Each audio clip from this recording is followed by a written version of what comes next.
Well, I'm happy to be here, and I want to say first that I'm really looking forward to the discussion on the equity principles, and I have a conflict in the later afternoon, but I'm going to try hard to be there for that discussion. I think it really directly relates to some of the work that we're doing at the Energy Commission and the work that I oversee around, especially transportation, and the importance of making sure that we are doing this in an equitable way. And I wanted to let folks know that we're going to be having our second advisory committee meeting for the Clean Transportation Program, likely October 1st, but it could be late September. We haven't actually formally announced the date, but we'll be sure to keep the DACAG informed as we do that. In the past, the DACAG has provided comments on the Clean Transportation Program. I will say this year is, because of the budget crisis, a lot of the funding that we did have in the past that was coming from the general fund or GGRF, has been mostly zeroed out except for school buses. And, that's just, this year is very unusual, I think, as everybody knows, in terms of the budget crisis. So there's not as much, I would say, meat on the bones as there have been in past years. I think we still want to provide opportunity for the DACAG to weigh in, but I would just say, like, this year compared to past years when there was more money at play and there's just sort of less to be able to move around. There's still $100 million that we have every year, which is a non-trivial amount of money, but not in the billions that we've had in past years. So just wanted to give folks a heads up about that. Also to say we're continuing to move on our charger reliability standards. I think that might be a little bit of a maybe bridge too far for the DACAG, but if you have interest in us presenting more on that, we're happy to do that, happy to give information as you would like. And I think that's it for updates. Thank you. All right, thank you, Commissioner Monahan. Yeah, we'll take that a suggestion on charging reliability. Maybe we can talk about it later on in our agenda to see if there's interest in having a future presentation on that, or if it's just with the SMEs. With that, Commissioner Gallardo. Buenas tardes. Good afternoon, everyone. Such a pleasure to be here. Abimael, Sarah, Chelsea, Senai, congratulations and welcome to this incredible group of leaders. The Energy Commission and the Public Utilities Commission depend on your advice and your guidance. So really excited that you've joined to add additional expertise, your experience, and your passion to all the work here. So I also wanted to, before I forget, and I have to hop off before the meeting ends, but I wanted to also say that I would be delighted to have a one-on-one with the new members if that is of interest. It's always nice to get to know each other, sometimes hard to do it in big group meetings.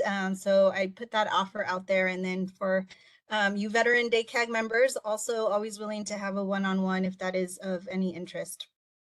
And so I'm one of the 5 commissioners at the Energy Commission. I'm really excited that Patty and I get to support DACAG this year together. A few of the things that I also oversee are the Lithium Valley Vision, which is a initiative to establish a lithium-based industry out in the Salton Sea region that also will deliver benefits to the local community. I also oversee the siting of power plants. There's a new program called opt-in permitting that we're implementing this year. It requires a community benefits agreement, local economic benefits, and also prevailing wage or project labor agreement. So it's interesting.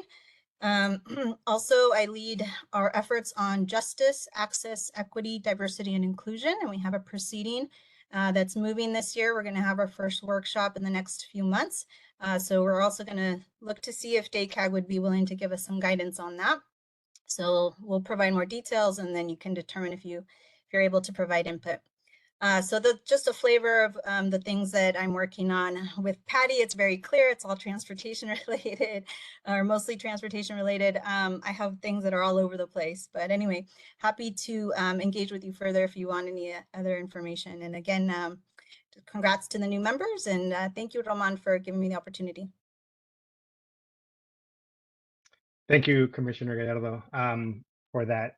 And maybe I'll turn it really quick back to Commissioner Monahan, in case I know Commissioner Gallardo just mentioned her list of priority areas or areas where she engages on. Maybe Commissioner, and it's primarily transportation, but if there's any others you want to highlight. Sure, and I also want to say I should have welcomed the new members. Commissioner Gallardo is so good at recognizing the new folks, and I just dived into content right away. So like Commissioner Gallardo, I welcome having one-on-one meetings. In fact, we could even have them together if the timing works out. So just I've done that in the past with new members, and I think it's a really good way for us to get grounded in your priorities on a kind of more personal level. In addition to transportation, I'm the lead on hydrogen, industrial decarbonization, and ports. And ports as sort of as a category, but then also the port's connection to offshore wind. That might be of interest to some in terms of what are the implication to port communities as we build out offshore wind. There's, I think, impacts that we need to be attentive to.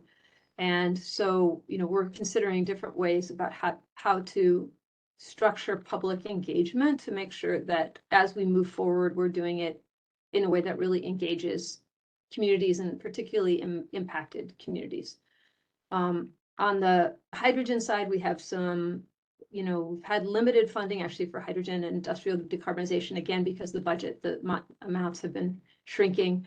And we're really, for hydrogen, really trying to focus on the cleanest hydrogen production here in the state, given that we have limited grant dollars, so you really want to make sure we have the biggest impact. And yeah, those are my areas. So yeah, welcome any comments or questions about those. Great, thank you, Commissioner Monahan, for that. Yeah, we'll move then to the PUC, Commissioner Hall. Thank you. And I also want to welcome all of the new members that are here today and put out an invitation for individual meetings or meetings with both Commissioner Douglas and I. I know she's wasn't able to be here today, but we had talked about wanting to try and reach out and set up meetings.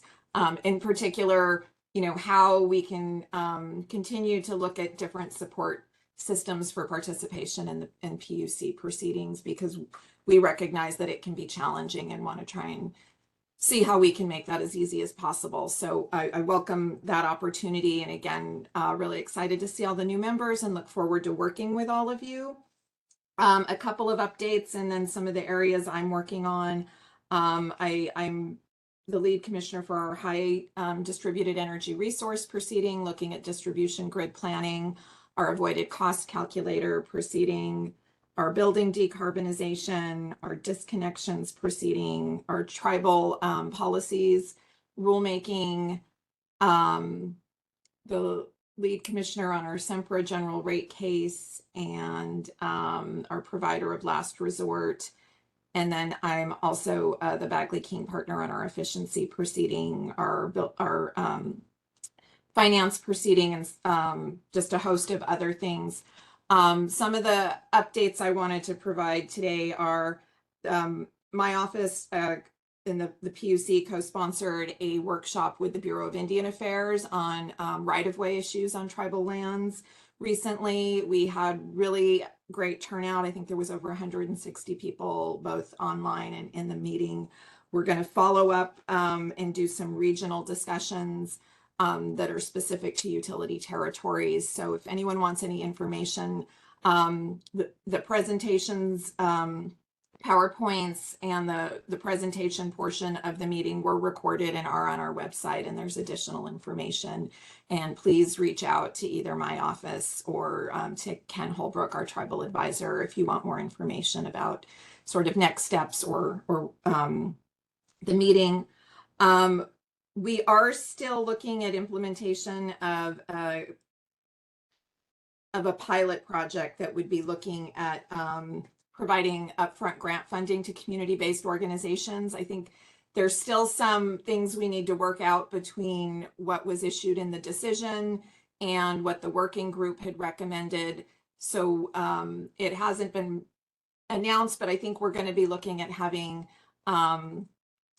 either some additional questions or possibly an all-party meeting to kind of talk through how to make sure we can get that implemented in a way that is going to serve the purposes that it was meant to. And we'll reach back out to this group to see if you'd like to participate either in that meeting or send a representative or provide separate feedback, and we can talk more about that once we've got the ruling ready to go out and know exactly what that's going to look like. I also wanted to mention that the next phase of our climate adaptation proceeding is going to be looking at community engagement, and we're going to be reaching out here to tribes and other organizations to make sure that we're getting participation directly by communities, local tribal governments, community-based organizations, and those efforts. So hopefully we'll have that together, and we'll be asking to get something on the agenda here.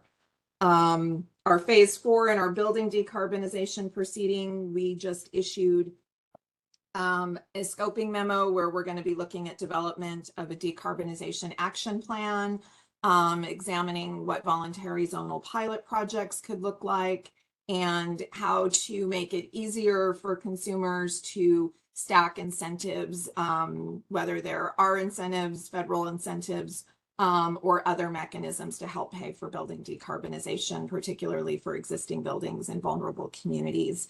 And hopefully we will also be getting something on the agenda here in the near future. And then last, but something very, very important, at our July meeting, we adopted a decision in the avoided cost calculator where we adopted a societal cost test for distributed energy resources.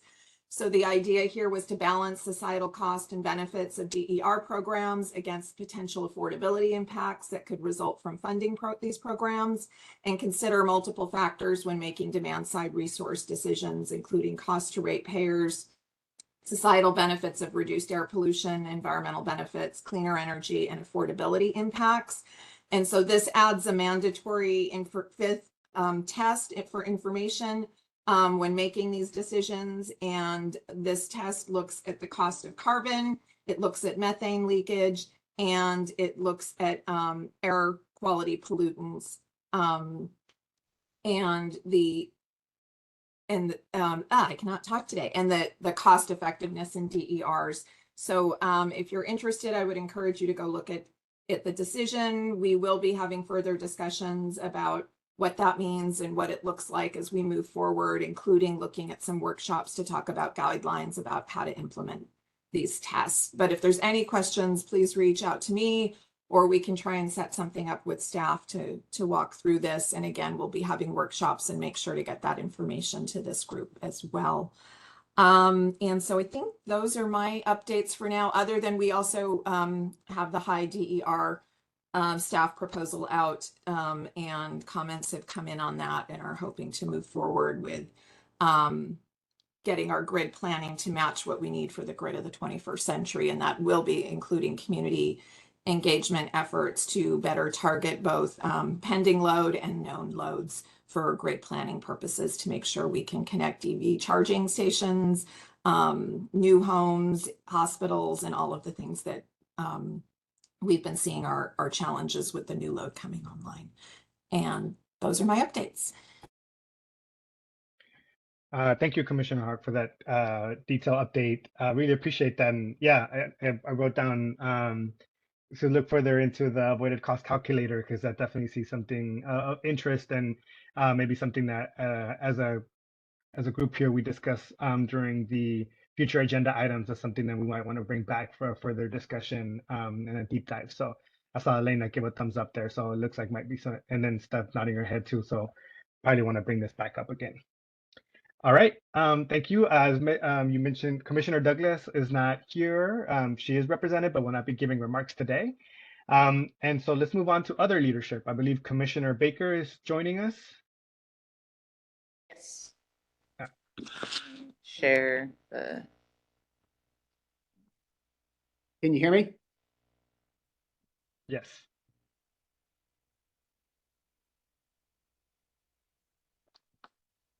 So yeah, I just have a couple things. One, thank you for having me here. I'm the newest commissioner to the Public Utilities Commission, and I am the commission representative to the Low Income Oversight Board. One of the things I want to focus on a little bit here is potential opportunities where these two groups can interact.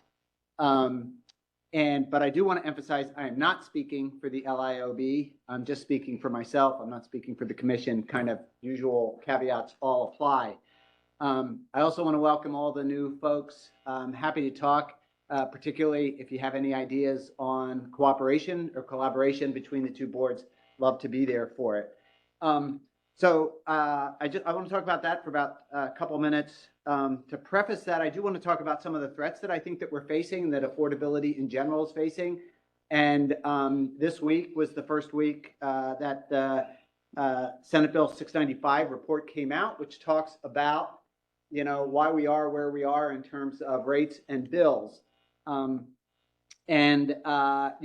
would say, we are facing, if you're on the kind of the affordability beat, if you're on kind of the ameliorate costs for low income ratepayers, disadvantaged communities, that the two kind of extraordinary challenges that we're facing right now are, first, obviously, is climate change.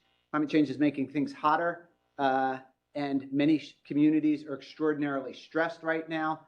Particularly people who find it difficult to pay for the bills that they already have, and that this is a, really an urgent issue that we need to be looking at with much more care. Second is climate has also been driving the increase in wildfires. So just at the time we have more people who need more electricity just to stay where they are or to survive, let alone thrive. We are, we're seeing the impacts that wildfire are causing to the grid.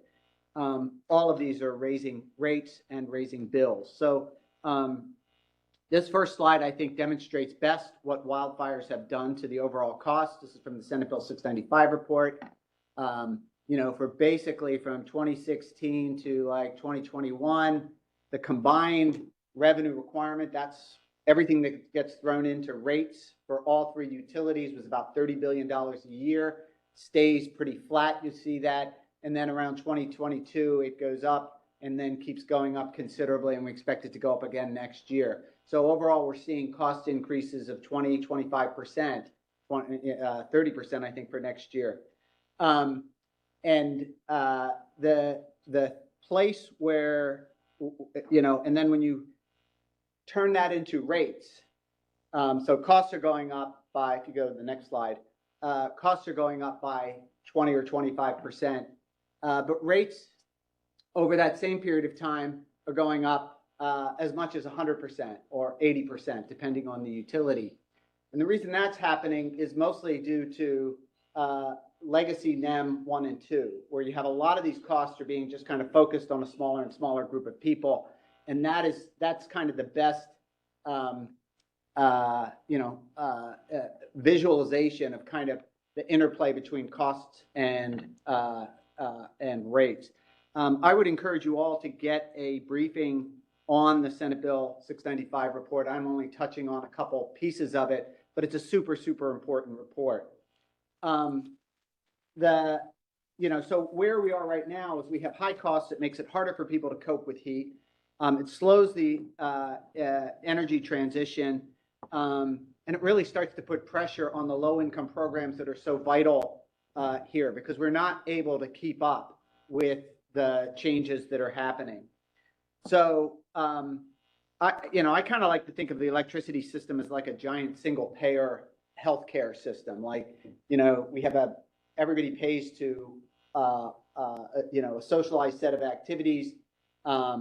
There is kind of, equity programs built in through things like CARE and FARA and ESA and SCHIP and SOMA. And, so how can we improve that system? So I just want to add two things that are important for me personally. One is I do think that these programs that we have to improve affordability for low income and disadvantaged communities are absolutely essential. We need to build on them, and we need to make them better and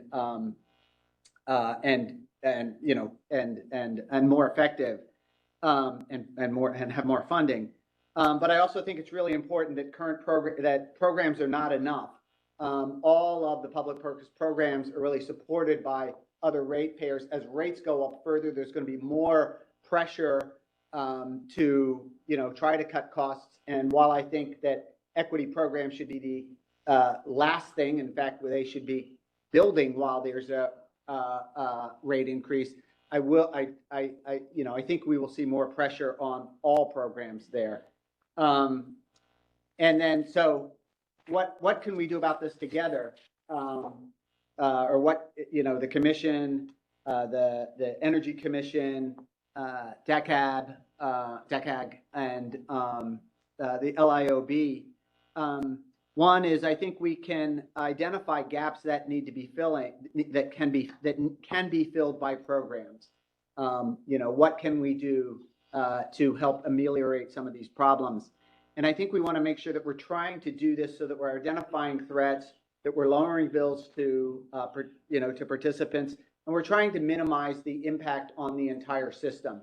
Particularly trying to focus on, how do we,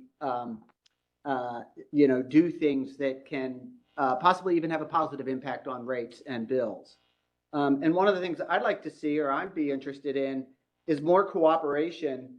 There is cooperation, but more work on a higher level in how can we make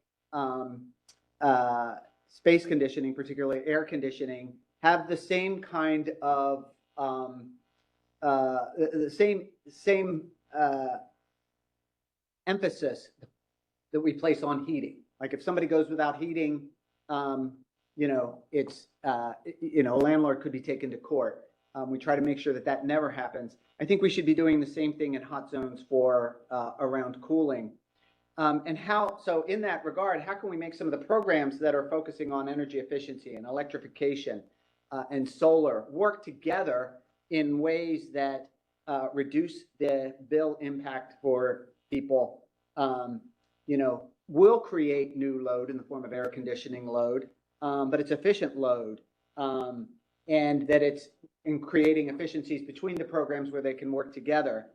And in doing so, are there ways to lower the cost of service through reducing arrearages or bringing more efficiencies together in the programming, between the programs? But anyway, I'll stop. But I'm very interested in all of those issues and in creative approaches to address these problems, particularly in a time where we're really facing a lot of threats, and it's going to be harder and harder to build and expand the kind of programs that we all care about. Thank you.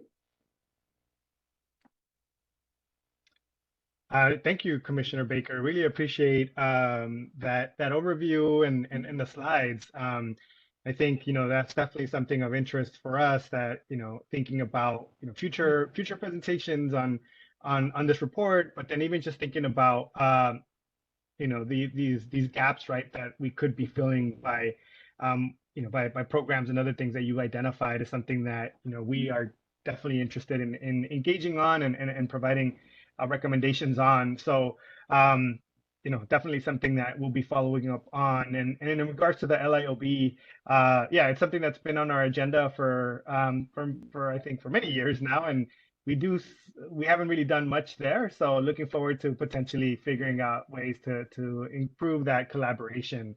And we'll come back to you with things that come up for us. So.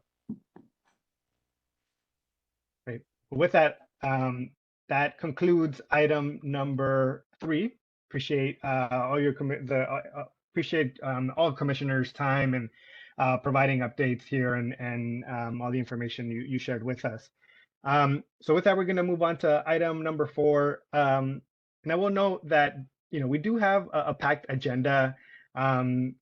And I will do my best to get us out of here at 4 p.m. I try to be really respectful of people's time, both DACAG members, but also staff. So just flagging that, we'll try to get through all the agenda items, but if not, we'll have to make some decisions here on maybe punting some items over to next month. But we'll do our best. We'll do my best here to keep us within our allotted time here. All right, so moving on to item 4, which is the approval of the meeting minutes from May. Before we jump into the discussion, I'll turn it over to Zara to see if there's any public comments. Thanks, Ramon. DACAG now welcomes public comments on the May 2024 meeting minutes. Comments are limited to 3 minutes and 1 speaker per organization. We'll show a timer on the screen and alert you when your time is up. All comments will become a part of the public record.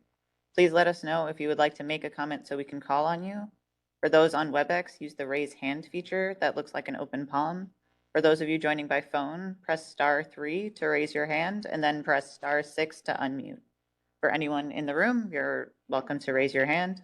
All commenters should spell your name and give your affiliation for the record and share your comment.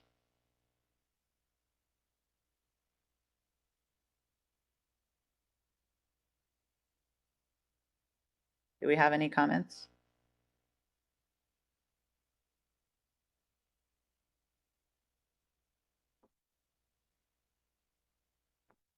Hearing nothing, I'll pass it back to you, Ramon.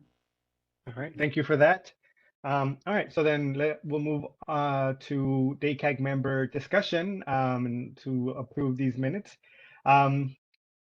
I do want to note that one of the requests that we are making moving forward on minutes is if you did not attend the last meeting, to please abstain from voting on the minutes for that month that you did not attend.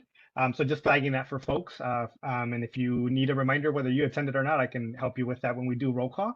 But yeah, before we move on to approving or making a motion to approve these minutes, I wanted to see if there's any discussion that we need to have on the May 17 meeting minutes.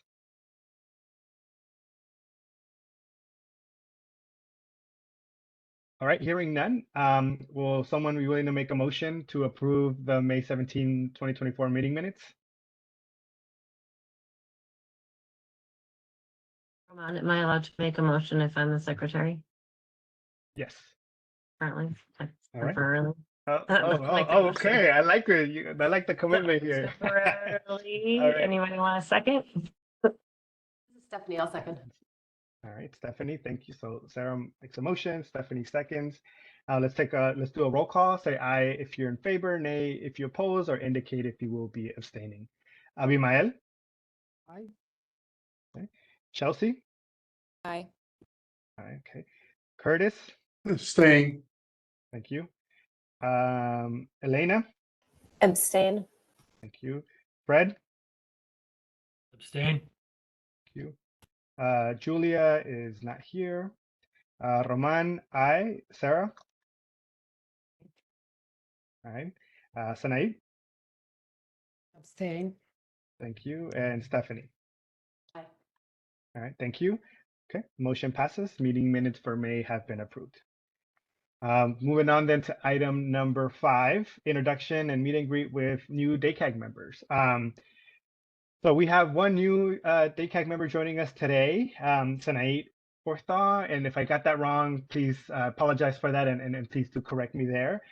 She was appointed by both the CEC and CPUC at their respective commission meetings in June.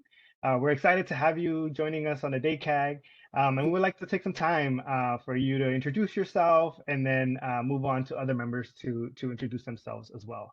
So yeah, we'll turn it over to you for just a brief introduction to yourself, your background, and why you're excited to join the DACAG. Wonderful. Thanks, Chair Pertid Lopez. My name is Sanaid Forthaw. Good afternoon, everyone. Good afternoon, Commissioners Moynihan, Gallardo, Hook, Baker, staff members, and the DACAG members. My name is Sanaid Forthaw, as I said, and I am the founder and executive director of Oswego Solar.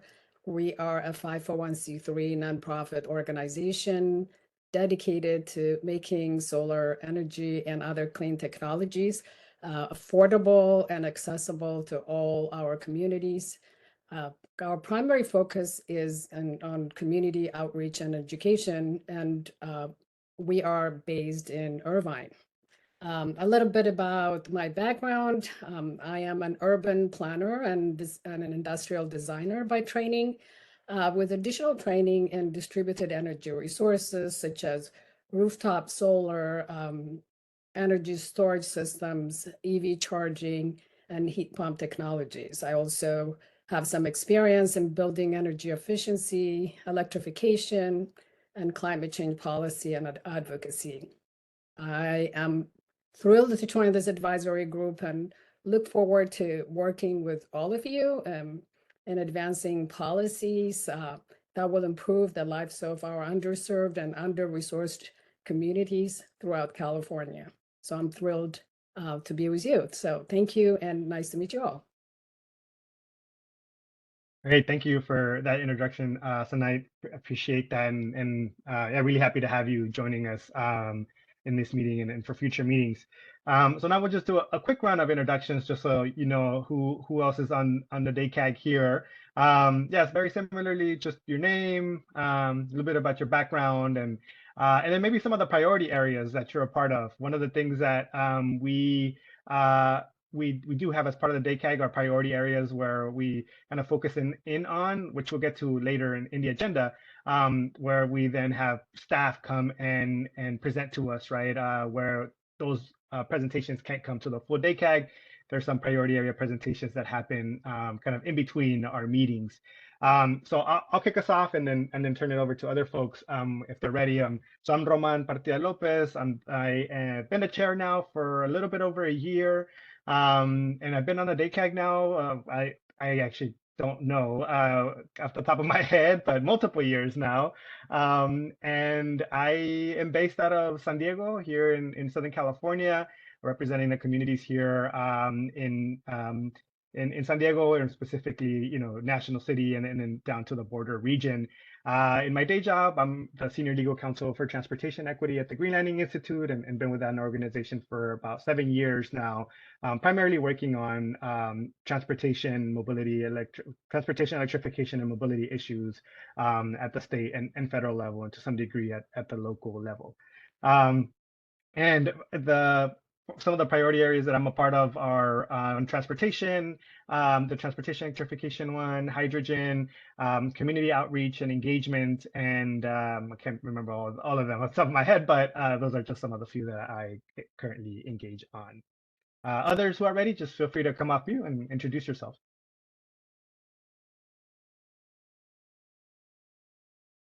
I'm going to call on us. What you should call. I'll just start. This is Sarah Sharp. I am a new member.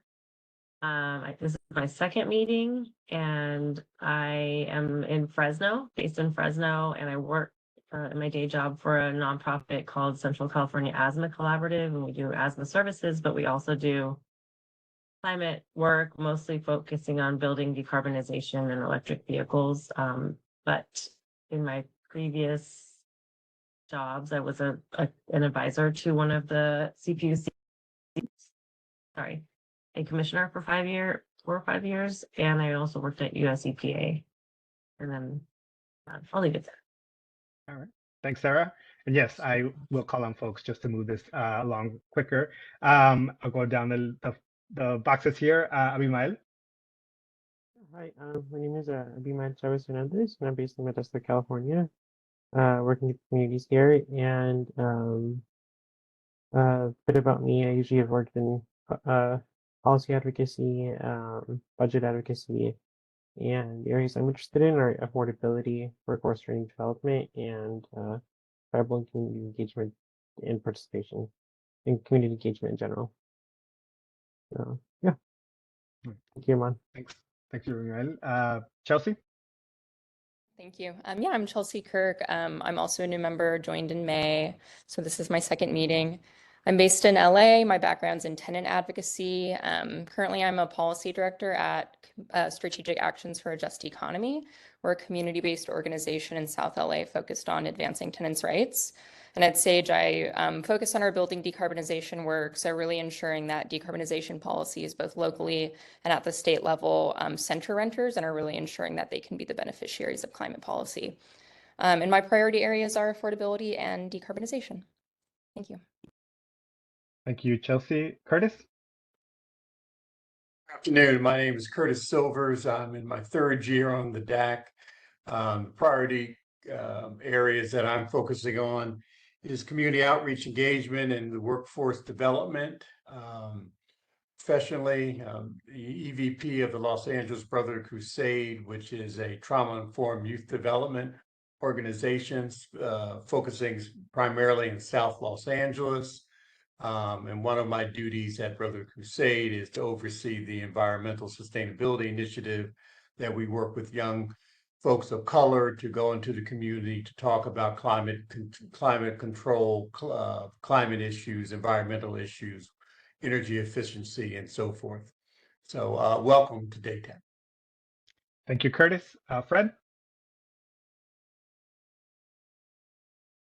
Hi, my name's Fred Bean. I'm from North Fork, California, exact center of California. It's up in the foothills, kind of north of Fresno, near Yosemite National Park. I'm the tribal chairman at North Fork Rancheria, and I also do consulting work in the utility industry, mostly like power type stuff in mostly hydroelectric areas, in transmission, distribution, installing new equipment, usually writing procedures and things like that to install new equipment in hydroelectric transformers, generators, things like that. So welcome to DACAG. I've been here, I think, about 5 years. So glad to have you guys. Thank you.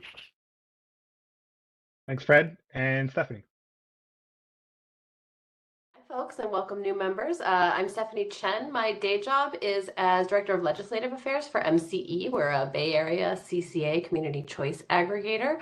But I actually got started on the DACAG as one of the original members when I was the Director of Energy Equity at the Green Lending Institute, which is very much the lens through which I view all energy work and really all policy issues.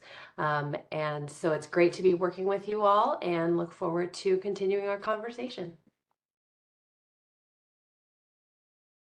Great. Well, thanks everyone for those introductions. And tonight, Can I say hi? Elena, I'm sorry, my bad. There was a Anyway, movement of my boxes here, so sorry, Elena, go first. no worries. Hi, everyone. I'm Elena. I missed May's meeting because I had a baby. And so I missed meeting everyone who showed up in that meeting, but I'm really glad to see you all here. I am the Director of Research at PSE Healthy Energy. We're an energy science and policy research institute based out of Oakland. And I do a lot of work on energy transitions, trying to think about how to incorporate health, equity, resilience, and other co-benefits as we adopt clean energy resources and phase out fossil fuels. I have been on the DACAG about 3 years, and I think my priority areas are things like resiliency, distributed energy resources, building decarb, and hydrogen. And it's great to see you all.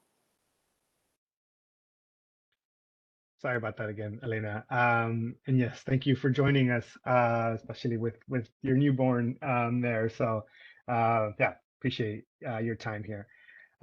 Again, welcome tonight. Really appreciate your participation today and moving forward, and we'll get to know each other a lot more through these meetings and separate meetings that we have in regards to the priority areas that I mentioned.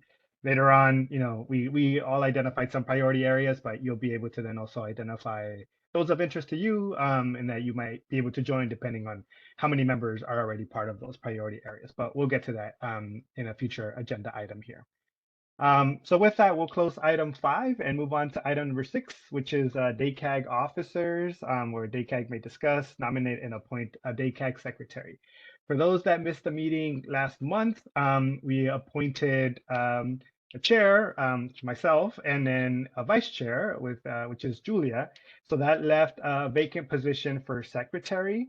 And appreciate Sarah helping us today in taking minutes, but we are looking for permanent support and hoping that today we can discuss and elect a secretary moving forward. As far as some of the requirements for that, there was email sent out with some of those requirements around taking notes, helping us keep those minutes, and then you're able to be part of those in a separate meeting around. Sorry, you're also part of kind of the chair, the vice chair, and the secretary get together with staff to finalize the agenda and discussion items that we have every month. Even though everyone is able to provide input onto what should we be discussing, it is those three that then make the final decision as to with staff on what we discuss in the next month agenda and future agenda items. But before we go into any discussion and any other, first let's see if there's any public comment on this item. Thanks, Roman. DACAG now welcomes public comments for this item. Comments are limited to 3 minutes and 1 speaker per organization. We'll show a timer on the screen and we'll alert you when your time is up. All comments will become part of the public record. Please let us know if you would like to make a comment so we can call on you. For those of us on WebEx, please use the raise hand feature that looks like an open palm. For those joining by phone, please press *3 to raise your hand and then press *6 to unmute. For anyone in the room, please raise your hand. All commenters should spell their name and give their affiliation for the record and share your comment. Do we have any comments on this item?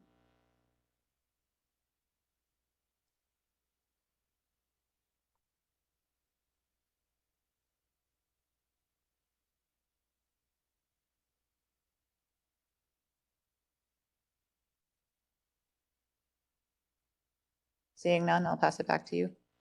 All right, thank you for that.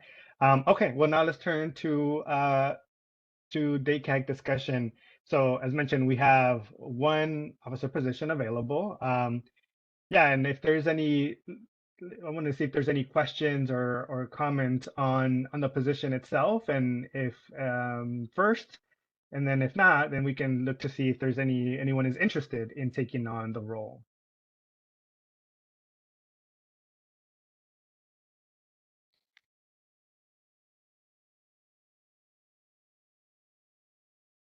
Do it. You'll do it? All right. Thank I'm you. always the secretary of everything, so Well, really appreciate it, Sarah, for your interest in being nominated to be the secretary. Anything you want to share in regards to your interest in being secretary? I don't hear a lot of other interests. If anybody else is interested, please speak up. And it looks pretty easy with the template that they create, so I'm happy to do it. And is it for 1 year? Or how long am I committing to? For life. No, just kidding. Yeah, it's about a year, right? We are then required to do on a kind of yearly basis the voting for a chair, vice chair, and secretary. So, if you wanted to keep doing it, I think you can, but I think we try to rotate folks. I guess the only other question I have is like, if the meeting goes over, like what happens if I need to leave before the meeting is over? Yeah, I mean, you could flag that for us, and I think we can step in and help finalize what is needed in the template. You can let us know, and you can share with us like your documents, or we can kind of do it on our side, and then kind of combine it or send it to you afterwards to just like finalize it. Stephanie, usually when you had to leave, that was usually the case, right? Yeah. Okay. Yeah. So if you need to, we'll figure it out. We could just one of us pitch in to help finalize or take the remaining minutes. All right. Well, thanks, Sarah, for volunteering here. And so I think we do have to move through a, well, before I proceed, is anyone else interested in the secretary position? Close nominations. All right, we'll move on to nominations. Great. Curtis, do you want to make a, or would someone please would want to make a motion? Sure, I'll make a motion that we nominate Sarah Sharp as the Secretary of DACAG. All right, thank you, Curtis. And this is Roman. I will second that motion. We'll do a roll call vote. Say aye if you are in favor, nay if you disagree, and then, or let me know if you will abstain. Abimael? Aye. All right, thank you. Chelsea? Aye. Thank you. Curtis? Aye. Thank you. Elena? Aye. Thank you. Fred? Aye. Thank you. Julia is not here today. Roman, aye. Sarah? Yeah, Mike. Aye. Okay. Sanai? Aye. Thank you. And Stephanie? Aye. All right.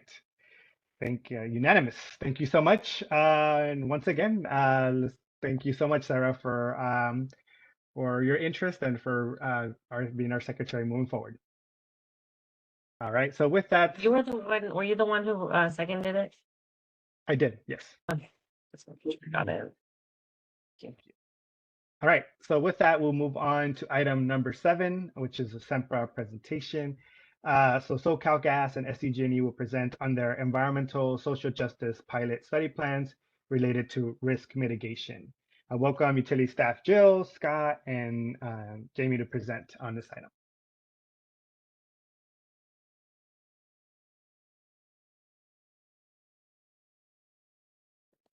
All right, well, good afternoon, and thank you for having us and for your input to our colleagues a couple months ago on the community engagement plan. My name is Jamie York, and I'm the director of the general rate case and revenue requirements for both Southern California Gas Company and San Diego Gas and Electric Company. So if we could actually move to the next slide, please.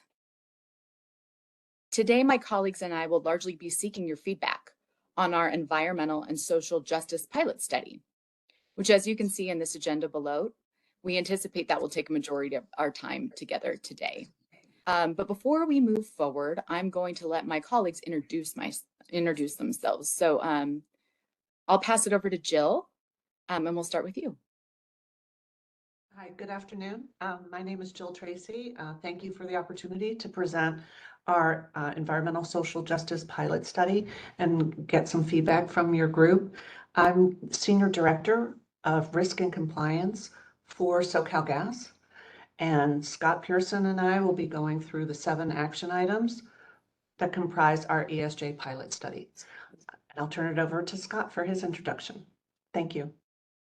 Hey, good afternoon, everyone. My name is Scott Pearson. I'm Director of Enterprise Risk Management and Compliance for SDG&E, and thanks for letting us take some of your meeting time this afternoon.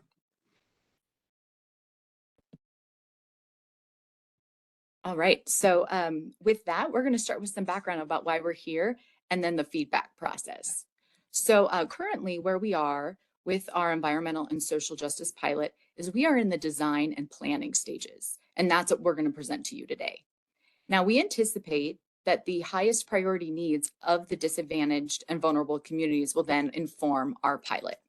Now, when the pilot is complete, we will include it in one of our required regulatory filings known as our risk assessment and mitigation phase that Scott will be going through a little more in detail.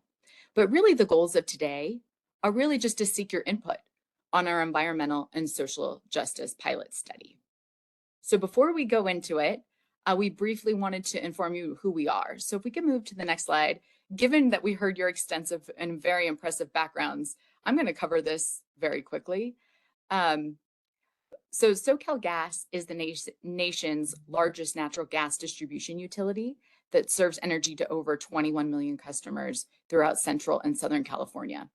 Now, if you look at the graphic that you see on the right, the various colors show the disadvantaged and vulnerable communities within SoCalGas's service territory.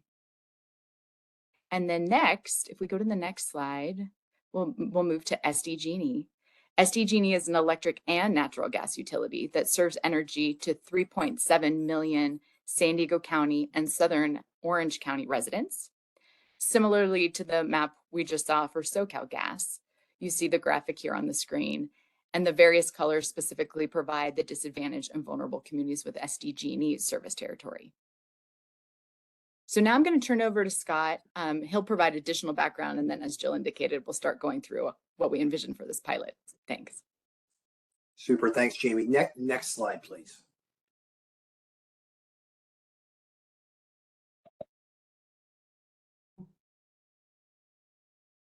All right, so by way of context, next year in May of 2025, San Diego Gas and Electric and Southern California Gas Company, we're going to file our RAMP reports.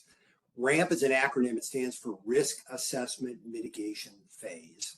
And the whole point of a RAMP report is to give the PUC an early look at what we consider to be our key safety and reliability risks, and then what major initiatives we would propose to be able to bring those risks down, right? So we call those mitigations.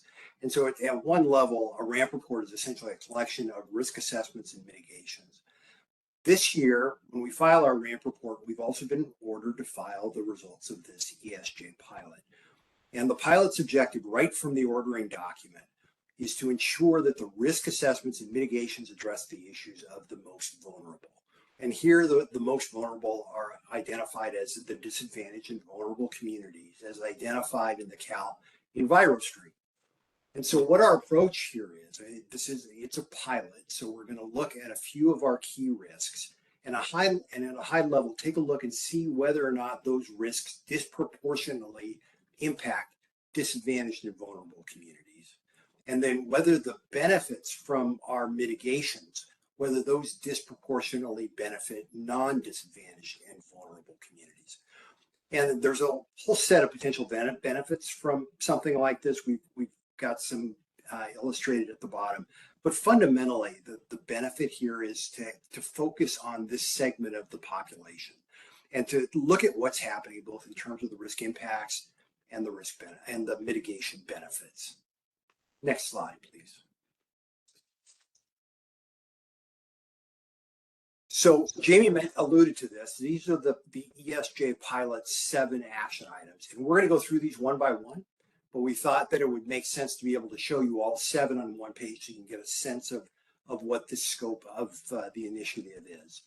And the first action item is to identify impacts to disadvantaged and vulnerable communities from risk event consequences and mitigations. And the point there is to better understand how risks can disproportionately impact some communities more than others. The second action item is to consider investment in clean energy resources. And the point there is to be able to try to improve safety and reliability and mitigate risks in these disadvantaged and vulnerable communities. The third action item is to consider mitigations that improve local air quality and public health, including efforts associated with AB 617. Evaluate how the selection of proposed mitigations can impact climate resiliency in disadvantaged and vulnerable communities. We heard a little bit about the wildfire issue earlier in this meeting. Action item 5 is to evaluate if estimated impacts of wildfire smoke disproportionately impact disadvantaged and vulnerable communities versus not. And then item 6 looks at mitigation and to estimate the extent to which risk mitigation investments impact and benefit disadvantaged and vulnerable communities in relation to non-disadvantaged and vulnerable communities. In other words, are the benefits flowing to these communities in an appropriate proportion? And then item 7 is to enhance outreach and public participation. And the point there is for looking for opportunities for disadvantaged and vulnerable communities to meaningfully participate in risk mitigation and climate adaptation activities. Next slide.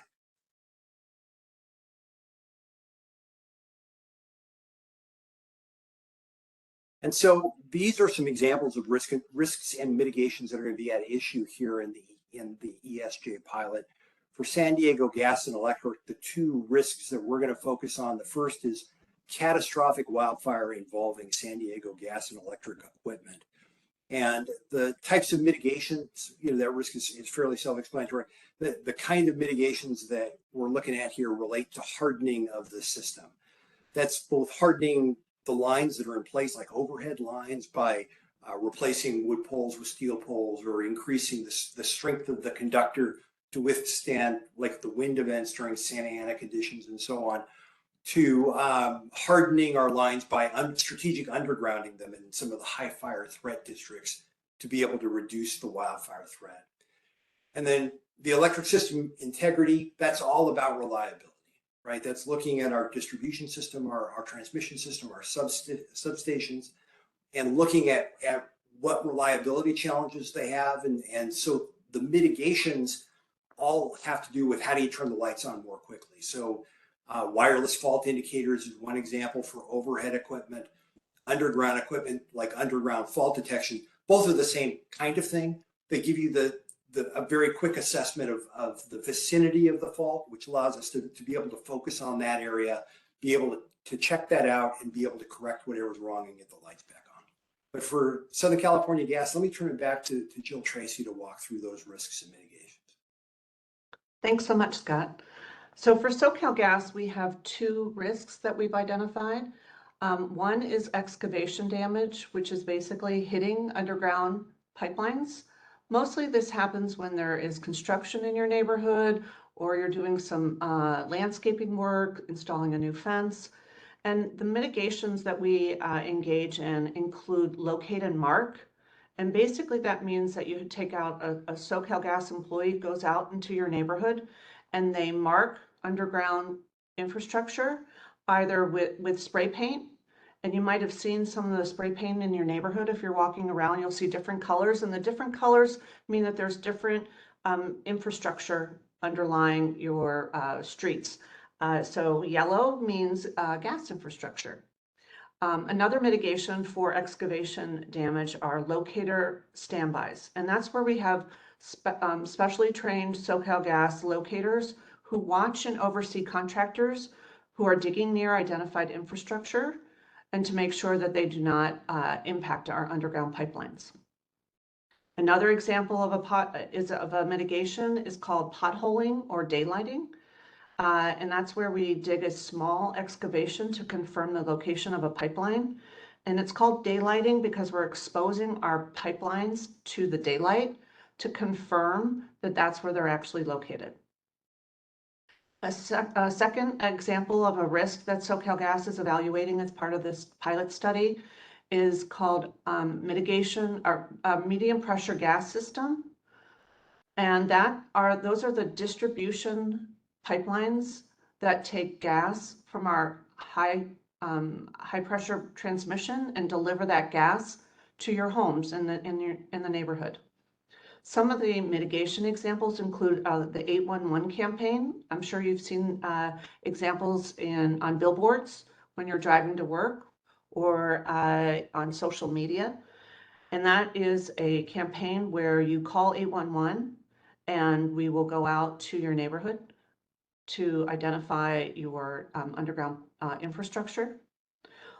We also mitigate impacts to our medium pressure gas system by educating our public about how to recognize a natural gas leak through our Look, Listen, and Smell program. And then we also have an education program to assist people on what to do when they do smell a leak. And what we advise is to, after safely leaving the area, to either call SoCalGas or 911 and let people know to not smoke or turn on any electrical appliances, including the lights, or attempt to control the leak yourself.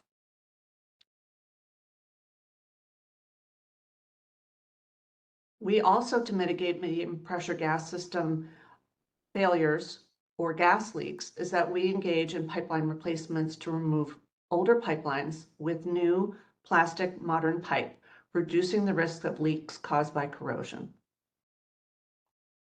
A second mitigation is for a residential meter protection program, which is exactly what it sounds like. We assess meters within the residential community to see if we can add meter guards to prevent third-party damages such as vehicular traffic incidents. And we install these in driveways, in underground curb vaults, or in narrow alleyways. Next slide, please.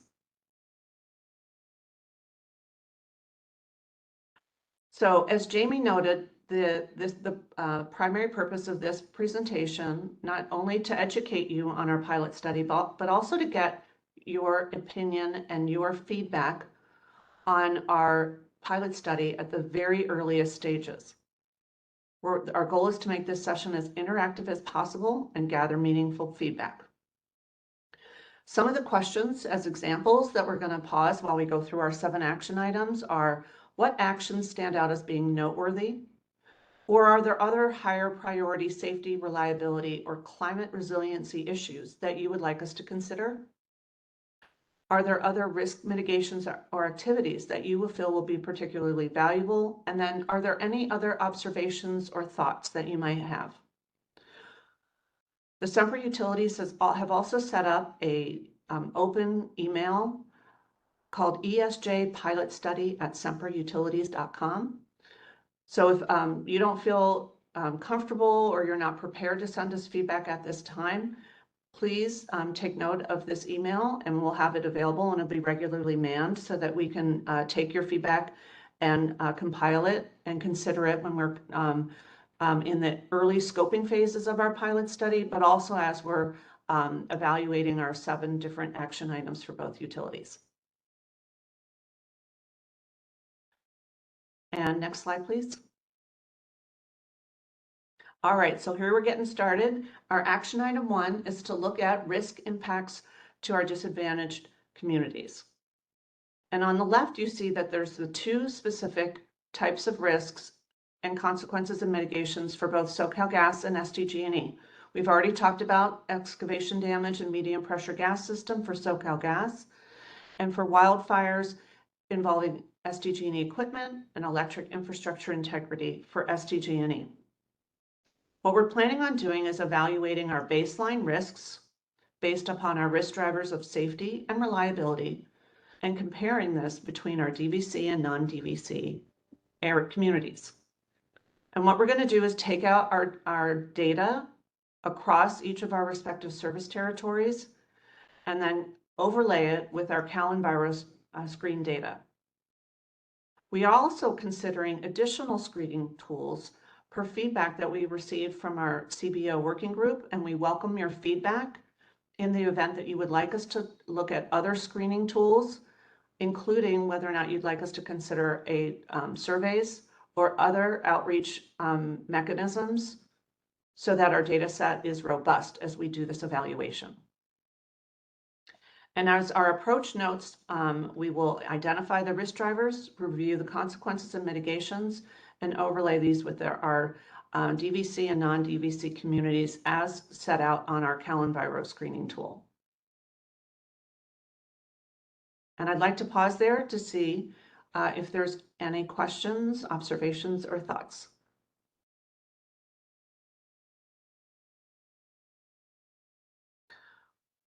Thanks, I'd also like to... Oh, sorry, just really briefly.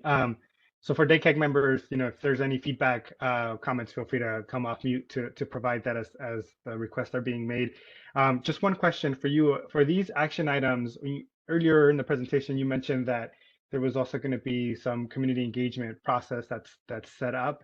Like, are these questions similar to the ones, or will these action items be presented to communities and community orgs that y'all are going to be seeking to engage through your community engagement process?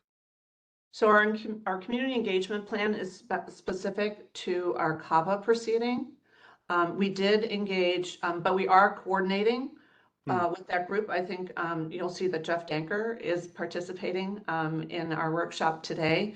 And we have also met with our community-based organization working group that is based on community-based organizations selected by the Safety Policy Division. And our members include OC Go Solar, Community Action Partnership of OC, Grid Alternatives of San Diego, the Mixteco Ingenia Community Organizing Project, Friends of the LA River, Service Center of Independent Life, Los Amigos de la Comunidad, Building Resilient Communities, and Sequoia Riverlands Trust. We had a workshop last week with that group And they, if you'd like, I can give you a high-level overview of the feedback we received from them. That's okay. I mean, I think I was just curious of what that process would look like. So that's helpful to share. And we did talk about some of the Cabo related stuff, I think, in our last May meeting. So the other question I have here, and maybe this is just as we proceed with the additional action items here as well, is the focus is primarily residential and commercial, correct? For these identified risk and impacts that we're talking about. I don't think that we've differentiated Mhm. between our residential versus, small industrial, commercial at this point. That's something that's really good feedback. If there are areas, I mean, we're looking at more of it. And I think, our service territories are quite large. And so we're going to really have to hone in on areas where we think that the data that we have will be the most impactful and meaningful. But that is something that we can consider, is looking broader than just residential. If you want us to look at, small commercial, small industrial, certain regions within our service territories, we're really looking for that kind of feedback. So I think that would be very helpful. Yeah, it might be something to consider, right, as y'all are continuing to unpack this. And what I was thinking as well was like, as we think about wildfire impacts, right, and I know this is more specifically to SDG&E equipment or SoCalGas equipment here that we're discussing, but I think about wildfire impacts on farm workers, right, and those that might be exposed in a different way than just thinking about being residential or commercial, but those additional layers, right, where we have folks exposed to that because of where they work. So that's really great feedback. Thank you very much. And thank you for coming in so early on in the presentation and jumping in. So really appreciate it. If there's no more questions, we'll go on to the second slide. Jill, I do see that there's a hand up. Oh, sorry, I can't see. I don't know. That's okay. I can't see slides. Hi, yeah, I just had a clarification. A lot of the risks are for specific events, but I was just curious, there's no sort of clarity on the consequences. I think this is what builds on what Ramon says, which is like, are you looking at, for wildfire, for example, where the wildfire might be located, or where the smoke might impact people, or where an outage associated with the wildfire might have an impact on people? How are you, what are you looking at in terms of consequences of these events? Because that's going to affect how you think about who's being impacted in what kinds of ways. Great question, Elena. I'll defer to Scott, since SoCalGas doesn't have electrical infrastructure. So we're going in with a clean slate. For example, public safety power shutoff, looking at that as part of this picture, right? So the catastrophic wildfire risks and their impacts, where that might hit within communities or close to communities, and then what would we want to do to bring that risk down, like potentially turning off power or other mitigations to be able to make it safer for communities. I mean, we sort of have a blank slate going into this, looking at all of the possibilities and then identifying what's most relevant for purposes of this analysis. So then you would also look at the impact of those public safety power shutoffs on people too? Yes. Okay. Does that help? I think it sounds like you haven't gone through the full list of everything yet. So we'll have to see how this pans out. Thank you. That sounds good. Yeah, and Elena, we're still at the very, very early stages of doing these evaluations, and we've got data, and we're going to be looking at what data we have available and what data is going to be most meaningful to look at the potential consequences, and then the mitigations we're investing in to diminish those consequences, and then how it impacts our communities. Would you change the mitigations that you would consider if you found, I mean, again, like, what am I thinking? I'm trying to say that, like, the way my brain works is I would look at an event and then I would look at the impact that it's going to have and then figure out how to mitigate that impact. And what I see here are the event and the mitigation of the event, but not of the impact. Consequences. Yeah, right. I see And where so you're I think getting. that's why I'm confused. So to me, what I see really, we do that already. We look at our data about, the risks, what we need to do to mitigate those risks, and we look at the consequences. What we haven't been doing actively is taking all that data and dropping it into these screening tools where you look at DVC versus non-DVC, and we're open to other screening tools as well. So I just want to be, this is a WEHA, the Cal Enviro screening tool, but to look at if there are different mitigations or different investments we should be making, how effective our investments are in mitigating those impacts, and what kind of data we actually have. And is the data that we do have sufficient for that planning purpose? So that's something that we also need to be looking at as well. And what I think is really great right now is there's so much data and there's so much ability now to use data where before, let's say 10 years ago, you didn't have that data. There's so much data for us to be looking at. So I think this is going to be a really good opportunity for the utilities. And we're all doing this. Edison's also doing this, as is PG&E. So we'll have a picture across California about how we can mitigate the consequences of these risks within our respective service territories. And Jill, if I could just add quickly, I think one of the things we're really focused on in our general risk mitigation practices is we want to do work before we have a wildfire, meaning we don't want to have a wildfire, so we try to prevent that, right? That's what's meant by, if you look on the bubble that says approach on the right, you'll see it says identify risk drivers. Those are kind of predictors of the event. So we don't focus, and then you can see the next one says that we're going to review the consequences, right? So I agree with Scott, and I wanted to reiterate, I think we're looking at everything. Before we're trying to prevent the event from occurring. If the event does occur, what are the consequences of it? And then trying to get ahead by investing strategically in our system or throughout the service territory so that none of these things occur. Scott, anything else? Try to come off mute. Yeah, and then just bringing it back down to the disadvantaged and vulnerable community. I think we look at our service territory and we look at where the risks are and then what the mitigations could be to bring that risk down. Well, now we're calling out the disadvantaged and vulnerable communities themselves and asking the question, are they receiving a proportional benefit from the work we're doing, or are they being disproportionately impacted? That's the additional piece I think that this pilot is going to add.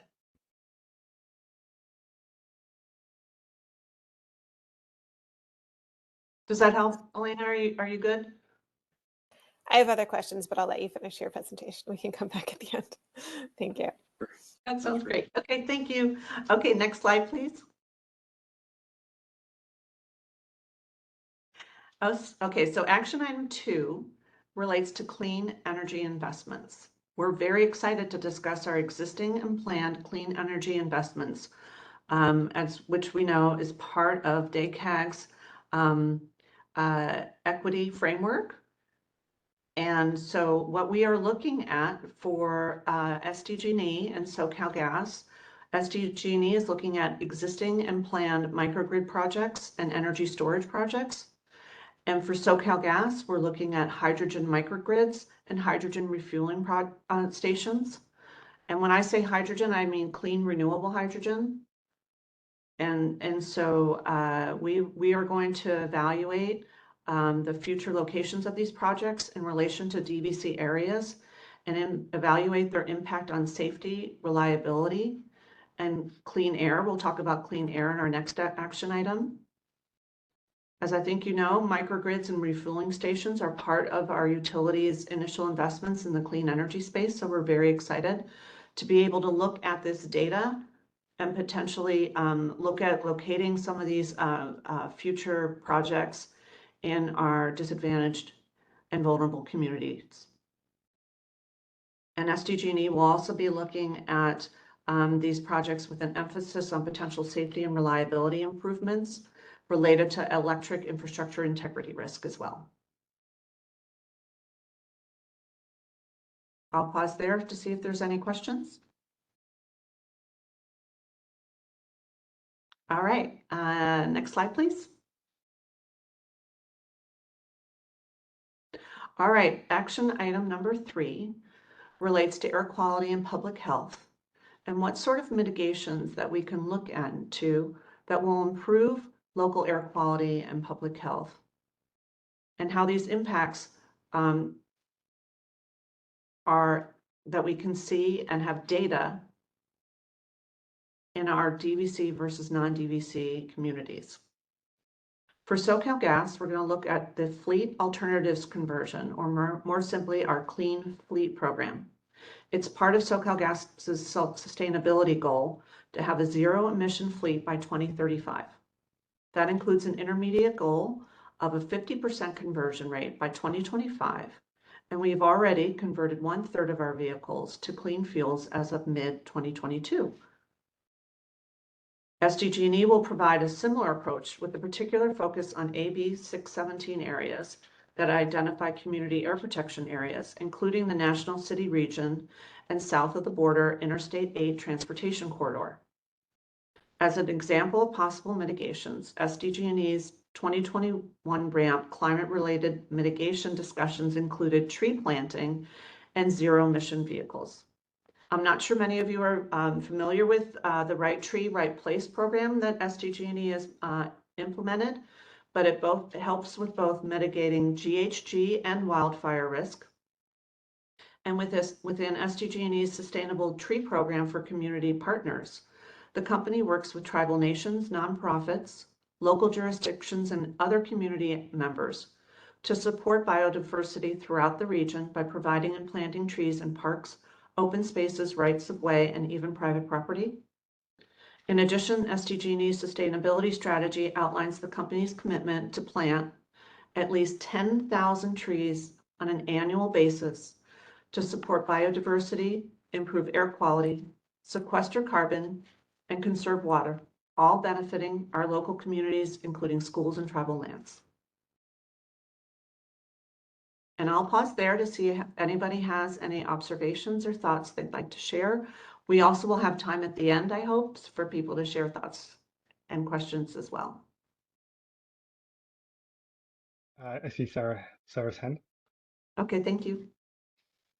Yes, I have a comment on the previous one, so I'll save that for the end. But on this one, I guess the first thing that sticks out to me is, well, maybe this is later, and maybe this is one of your other actions, but is there an indoor air quality action? There is not. Because that is something that we've been working on a lot at the Asthma Collaborative with researchers looking at the indoor air quality benefits of eliminating natural gas usage in homes. And there's already been some studies showing there's, some benefits, and we're about to do some additional studies on like toxic air contaminants and things, but just being interested in that. Yeah, this is more, this action item relates to more like regional or ambient air quality.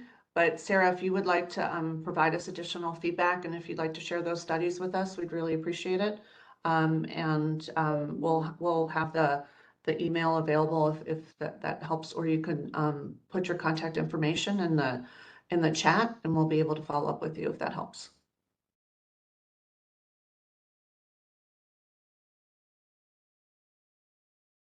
Okie dokie. Why don't we move on to the next slide?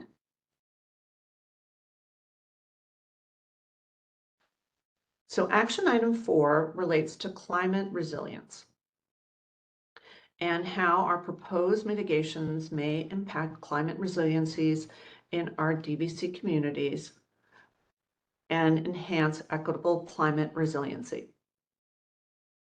Our preliminary plan is to look for excavation damage gas risk, to review dig-in event data across our service territory and quantify climate impacts and resiliency and overlay it with the CalO EnviroScreen data. Similarly, for our medium pressure gas risk, we're going to look at our pipe asset data across our service territory and look at potential impacts related to climate, impacts relating to either soil erosion or movement, extreme heat events or weather exchanges, including flooding, and how our investments in research into climate resiliency throughout our service territory can potentially increase the equitable climate resiliency in our DVC communities. For SDG&E, they will leverage their academia and community-informed equity-first approach to climate adaptation to help evaluate how wildfire and electric infrastructure integrity mitigations can support equitable climate resiliencies in our DVC communities. Do we have any questions or comments on our climate resiliency action item?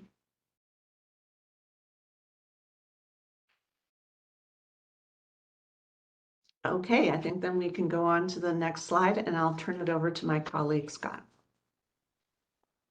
Thank you, Jill.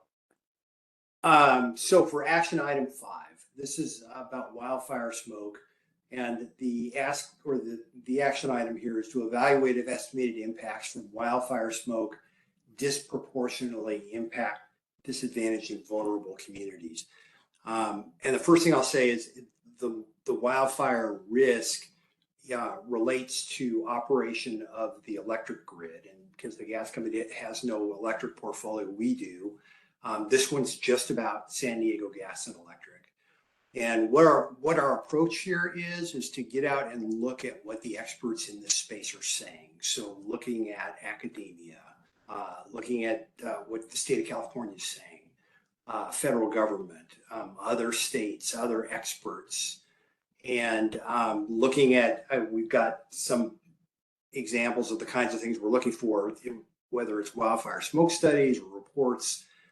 Where I can tell you we're aware of one report in particular from the California Air Resources Board, a scoping study in 2022 that talks a little bit about this. We want to look at that and see if there's some information that's worth bringing back here. But I would say if, you know, our intent is to be as comprehensive as we can and cover the waterfront. But if you happen to be aware of any sources of expert information in this space, or particular reports or areas that we should consider, or, you know, hey, maybe there's a university that spends a lot of time in this space, whatever it is, we'd love to hear from you and take it into consideration as we start to build up this data source. Any thoughts or reactions to this one beyond that? Or suggestions about particular? Yes. Can you just remind me what email and I will send you some things? Yes, we have it at the end of the presentation. Yeah, I apologize, I don't have it memorized. All right, let's go to the next slide.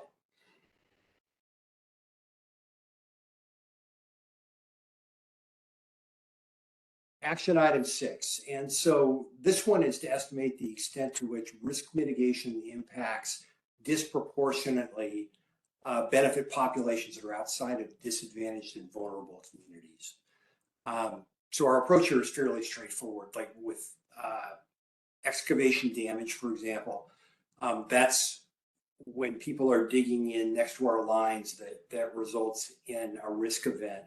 We'll look at dig-in event data and proposed mitigations to fix that damage, and then just overlay the CalO EnviroScreen and do a side-by-side and say, where are these things happening?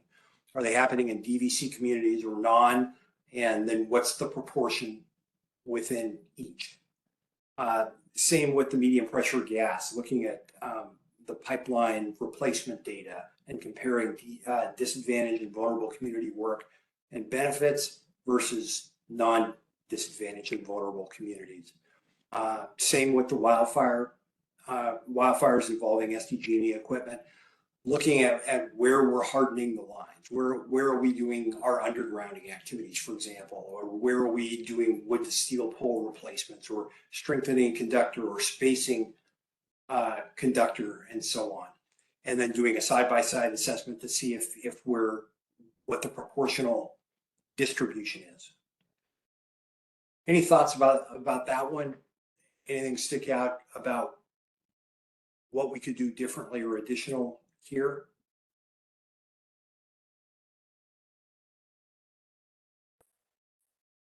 Okay.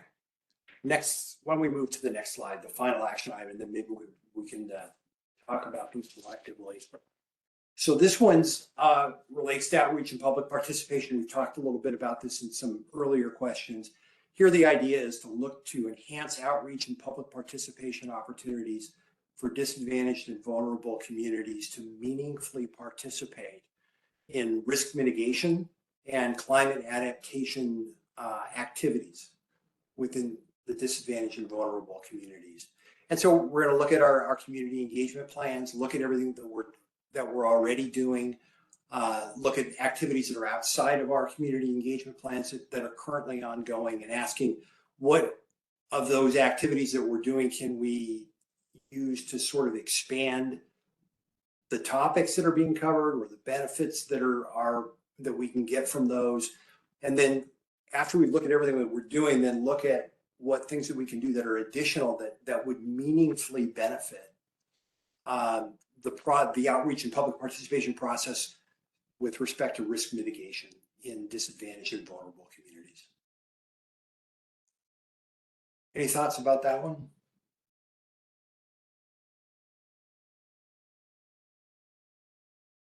I see Sanai, go ahead.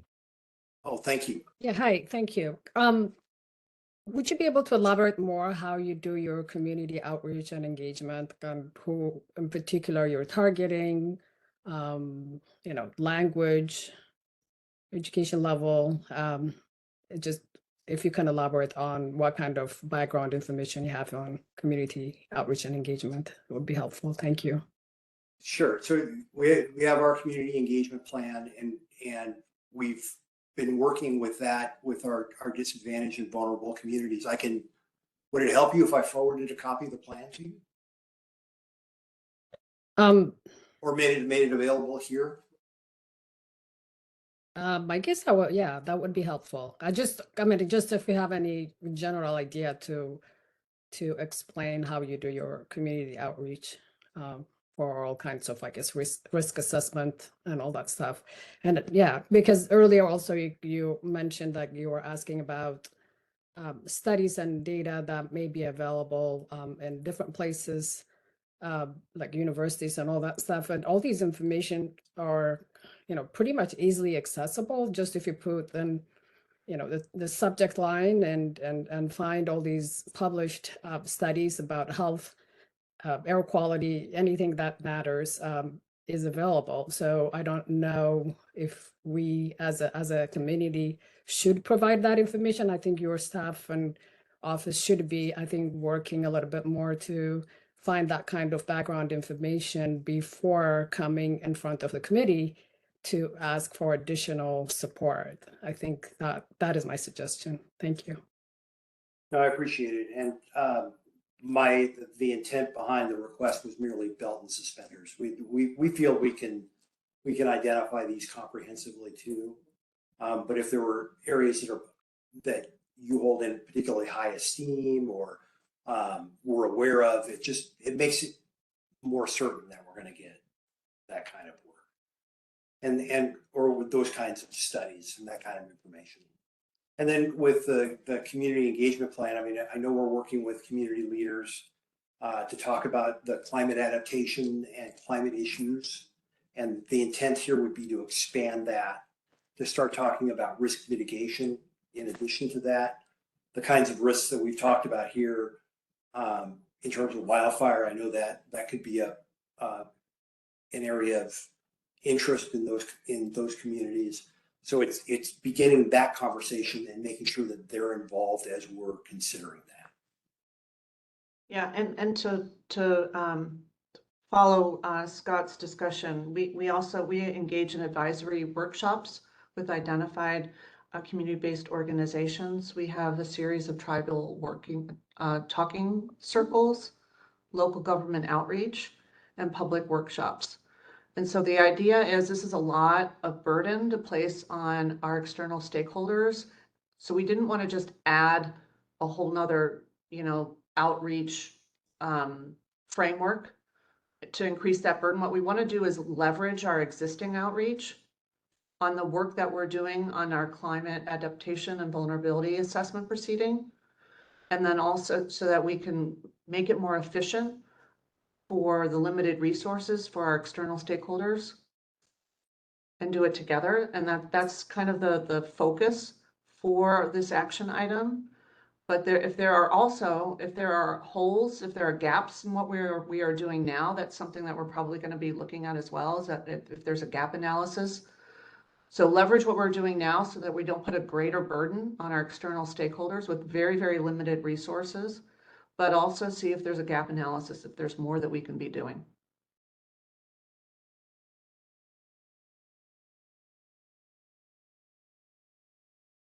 I'll turn it back to Scott. Thanks, Jill.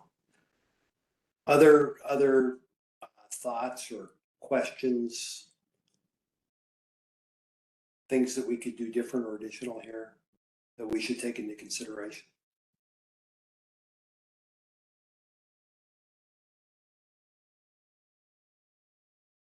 All right, then why don't I turn it back, Jamie? Why don't I turn it back to you for the next slide, the path forward.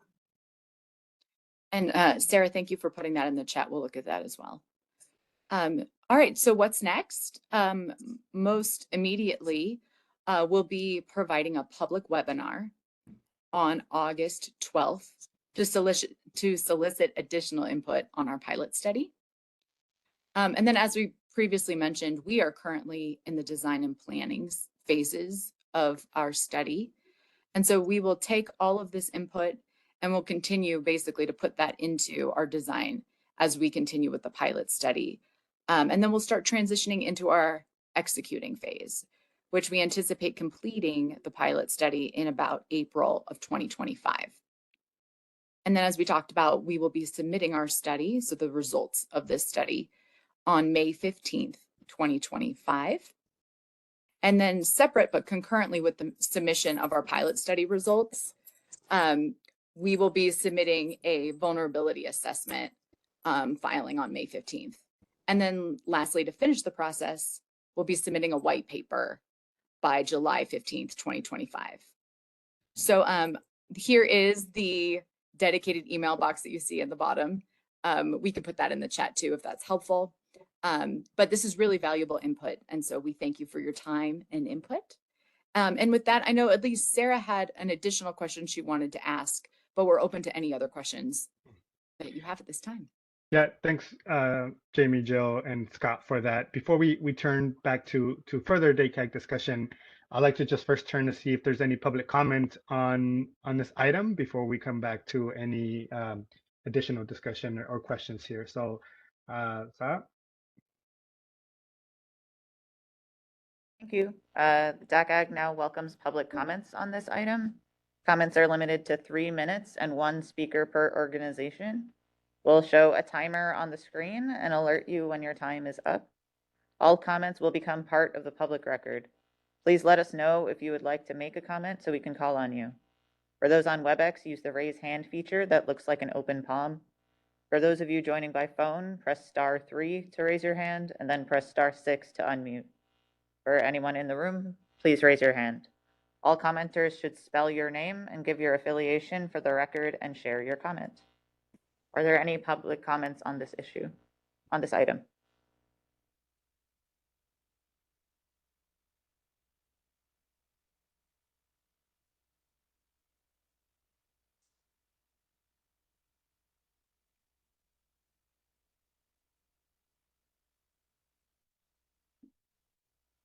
Seeing no raised hands, I'll turn it back to you, Roman. All right, thank you so much for that. Yeah, thanks again for the presentation, and maybe we can, maybe we could take the next 5 minutes or so to see if there's any additional comments here from DACAG members so we can move on to the next agenda item. But one thing that I do want to bring up, and we're in the process of updating our equity framework, right? That includes some additional language on the various areas that we engage on. And I know we won't be able to, we most likely, just kind of given the timing, won't be able to finalize it today, but I would suggest that that's something else that as y'all are continuing to do your study to take a look at, right? Because there's some useful information there as it relates to some of the things that you all are identifying as action items and or looking for feedback on.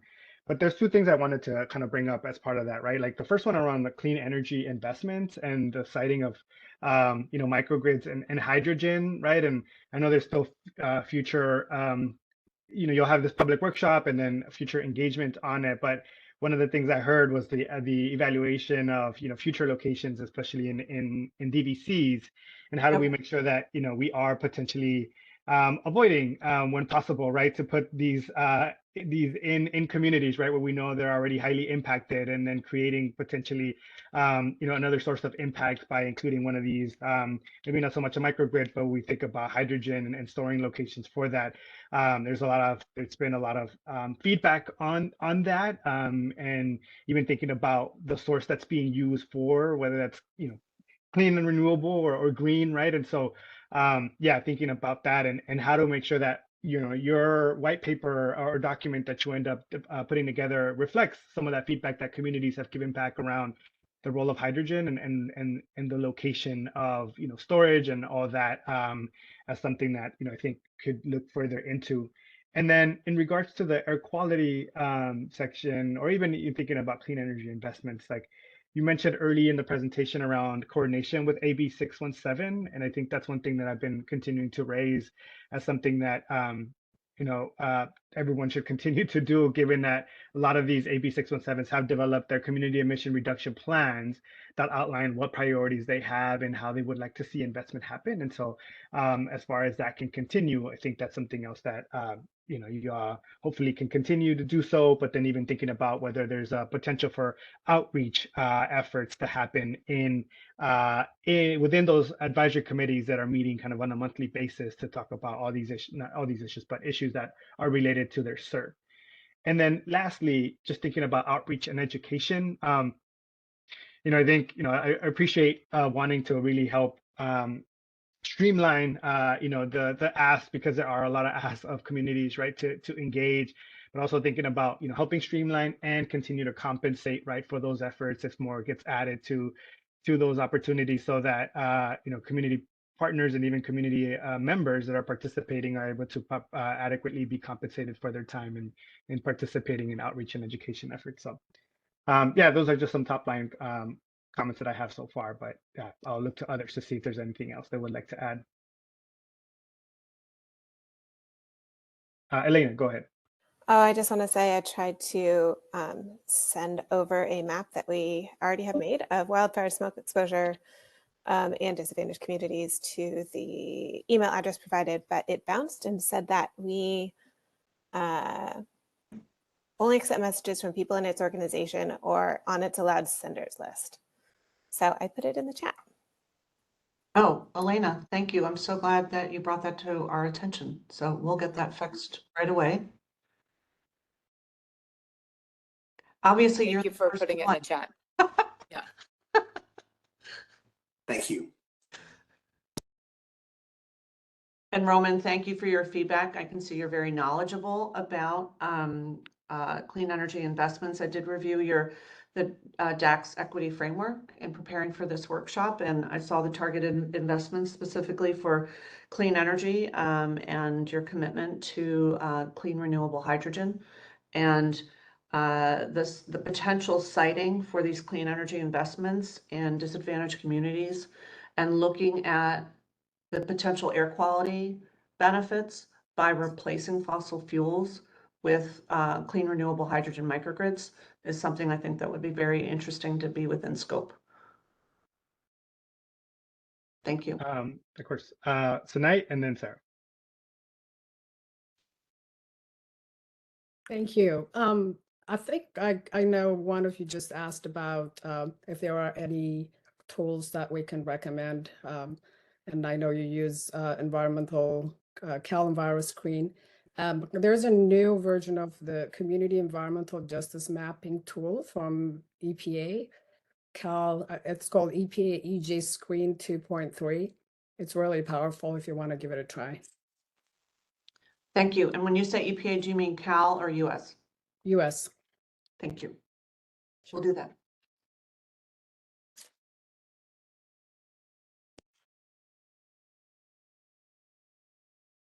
Sarah?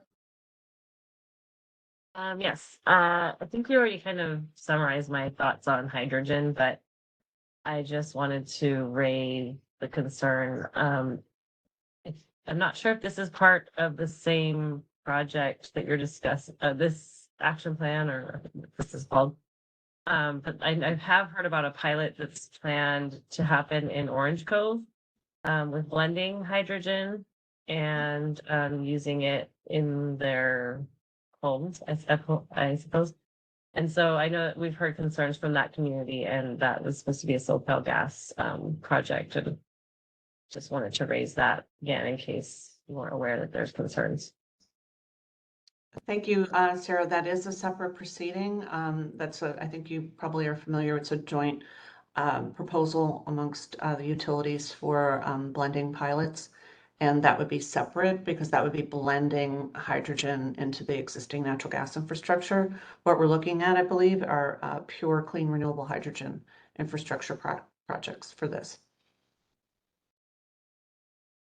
But thank you.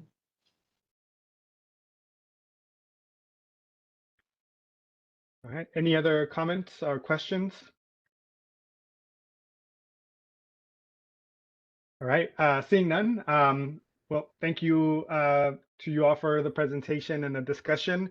The email has been shared, and we all have a copy to the presentation as well. So if there's any additional comments that you all have or questions, feel free to review that and then reach out to staff by sending it to that email. Even though the one that Elena just sent bounced back, but hopefully that's not an issue moving forward. But again, thank you so much for your time and appreciate it. And we look forward to an update in a future meeting. Thank you. Thank you. Great, thanks all. Okay, moving on then to item number 8, which is PUC Equity and Access Grant Program. We now receive a presentation on the status of the funding and activities of this Equity and Access Program. I welcome Satan to present this item. Welcome to see you again. Thank you. Yeah. Greetings, everyone. My name is Satan Barsik, the lead for the Equity Access Grant Program. I would like to provide you with an update background information on the grant program. I will shorten my presentation to respect everyone's time constraint. Next slide, please. Very important update. Defunding of the budget on Equity and Access Program. The Equity and Access Grant Program has been discontinued due to the budget reallocation in the 2024-25 California state budget. Next slide, please.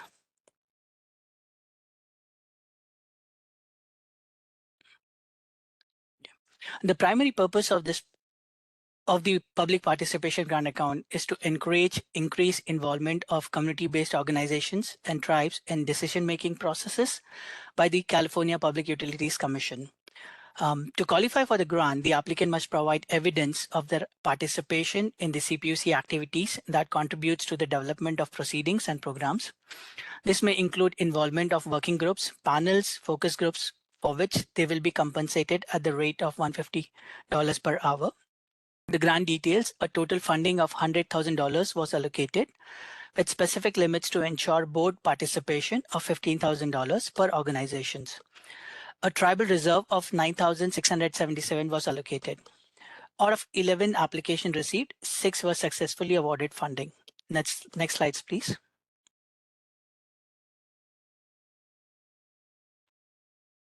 The Equity Engagement and Education Grant Account was established to facilitate, encourage, and support organizations in their efforts to engage meaningfully with CPUC decision-making process. In its inaugural round, the EEE account was allocated $3.6 million to empower community-driven initiatives. I am delighted to announce that we received 47 applications from diverse organizations across the state. Through a thorough review process, we selected 9 outstanding projects to receive grants totaling $1.5 million. Each grantee will receive up to $200,000 to execute their proposal initiatives. These projects will educate and engage communities on critical CPUC matters, ensuring that every voice is heard and considered in regulatory decisions. Next slide, please.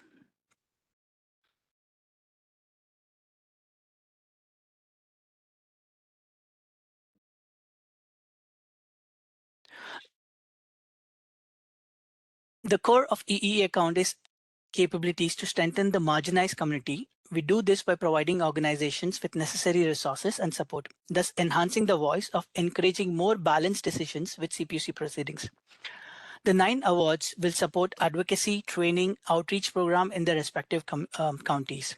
The 2 tribes were among the 9 recipients of the initial EE funding round. The tribes intended to provide regulatory assistance, managing a stipend program for tribal engagement, conduct training sessions, and distribute educational resources. Intertribal partnership will be funded by EEE to advance energy sustainability, resilience, and economic viability. The key priorities include solar energy operations, utility rate cases impacting Southern California tribes, and implementing AB 2143.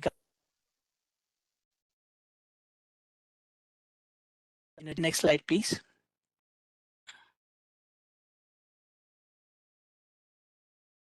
The Clean Energy Access Grant was established with a clear goal to enhance accessibility and awareness of 3 critical clean energy programs administered by California Public Utilities Commission. These programs include the Microgrid Incentive Program, the Self-Generation Incentive Program, the Technology and Equipment for Clean Heating Initiative, which is TEC.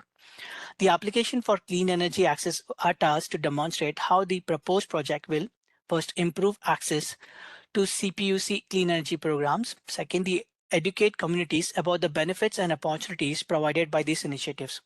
A project may be eligible to receive $500,000 in grant for clean energy access grant. Next slide, please.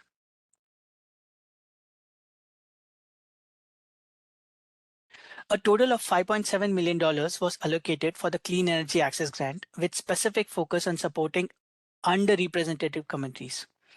Of this allocation, $721,000 were reserved for tribal entities. A strong demand for clean energy funding was evidenced by 37 organizations representing 17 counties across California applying for this grant. While $5 million was allocated and only 16 recipients were awarded funding. These grants will support key areas such as marketing, education, outreach, and customer enrollment assistance.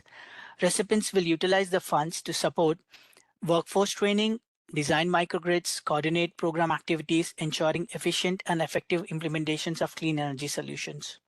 Next slide, please. These projects represent a crucial initiative to promote local electrifications and enhance community resilience through innovation clean energy solution. It focuses on integration, on-site energy storage, reducing fossil fuel use, and ensuring sustainable practices. The project seeks to advance local electrification through strategic partnership, workforce development, community engagement, and household-level assistance in accessing tech initiative. This project also empowers to represented communities by providing them with energy efficiency measures. It promotes the use of heat pumps to improve indoor air quality, reduce reliance on natural gases, and integrate solar and storage solutions to lower the energy cost. Next slide, please.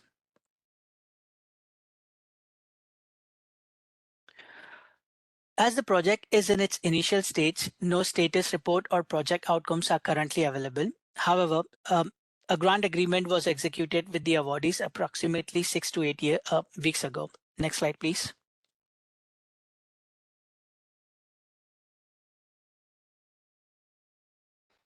Conclusion. So equity and access program is defunded. no new award, including CEA or EEE Round 2 or any new public participation will be granted at this time. The grant application portal is now closed. We will be focusing on executing the existing EEE Round 1 grantees and managing those awards recipients. The CPUC will no longer accept applications for Equity and Access Grant Program due to the budget reallocations in 2024 California state budget. Next slide, please.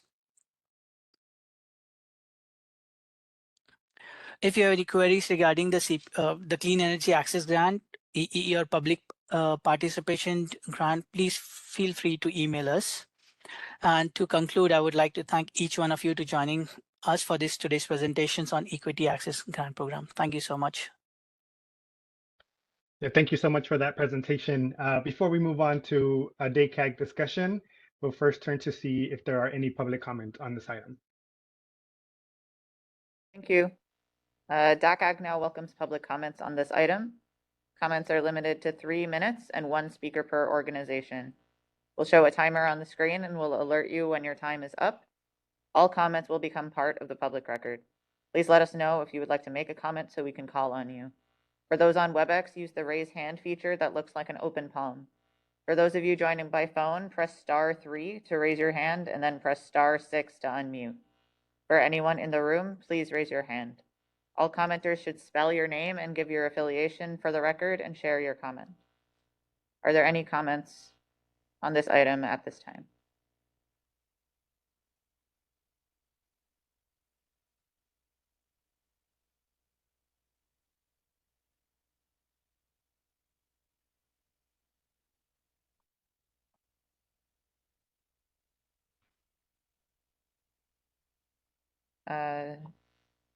Seeing none, I'll turn it back to you. All right, thank you for that.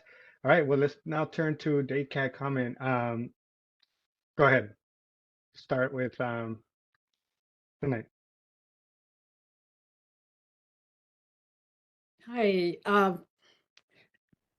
Obviously, I'm new to this advisory group, and also I came across these programs very aware of these programs very recently, and I was super excited to see programs such as these ones. It just addresses so many issues like low-income communities, underserved communities struggle with no access, lack of access to information, lack of access to resources. And these programs seemed like great solutions to address these issues and barriers. But as I'm, participating in my first meeting in this group, I'm discovering all these programs have been cut. I'm sure it took a very long time to get here and to create these programs. And it seems like they are the first ones to go. I'm sure there are other programs also cut, but it seems so unbelievably unnecessary to cut these programs, knowing the amount of funding allocated is not that much. So I'll end my comment here. Thank you. Yeah, thank you for that comment. And before we proceed to Curtis and then Sarah, I'll just add that, I think for us, this has been something that we have prioritized, and we're really excited when these funds were allocated and provided support, right, for these types of investments to help elevate and provide opportunities for organizations to participate in what we know is a complicated, regulatory process at CPUC. So, I'll talk more about that later, but I just wanted to kind of highlight that, as you mentioned, so that, so that you're aware of.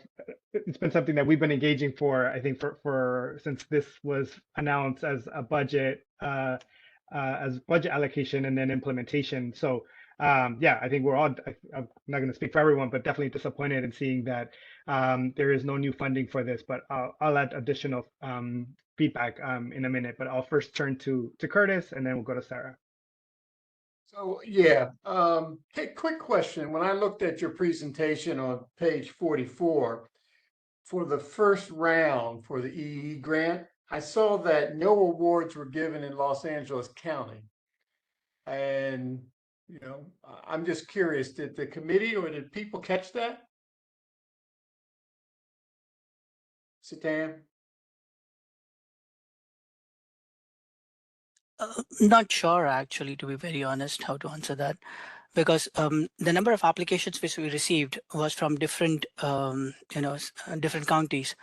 And my understanding that there was one application from Los Angeles. So I think that has been not been added in that presentation, but my understanding is there was some applications from LA as well. Next question, because I received some calls for some nonprofits in South LA who applied, right? And they said, wow, we got this cryptic email on April 1st after the deadline was March 31st at midnight. Oh, it got cut, so sorry, right? So I guess my question is, and they asked me because I guess they found out that I was on DAC or involved, right? They said, so what is the state going to do with these Black and Latino based organizations?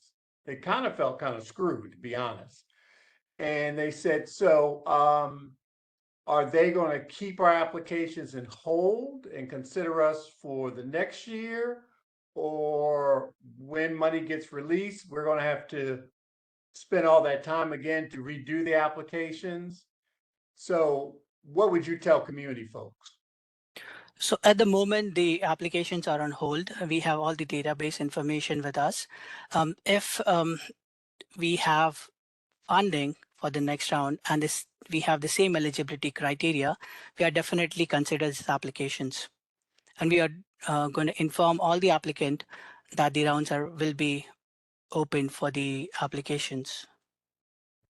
But you know that it doesn't help with the trust in these underserved communities. But as long as we do that, then we might try to get ahead. All right, I'm done. Thank you. Thank you. Sarah? Sorry. Yes, hi. Thank you for your presentation. I was a little bit confused because on the CE, and I've been just in full disclosure, I've been following this program for a long time, from when I worked at the PUC, and then I did apply, and we are one of the grantees, my organization, for the first round of EEE. So we're very excited about that and have already begun the work. That was before I was appointed to the DAC advisory group also. But then we also applied for the CEA and got that cryptic message that Curtis is referring to. Luckily, I'm very familiar with the state budget process and how it impacts the CPUC.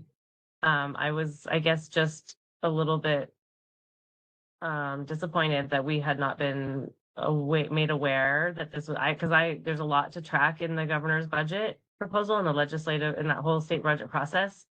There were some other things that we were tracking and fighting and programs similar to this in other agencies. So it would have been, I guess we didn't have any meetings, but it would have been nice for us to be aware that because we could have tried to advocate to keep the program with the legislature and the governor's office if we were aware. But I'm not sure how that would work process wise. So thank you. But I do want to echo what Curtis just brought up as far as trust goes, because it did take a lot of time to put that proposal together.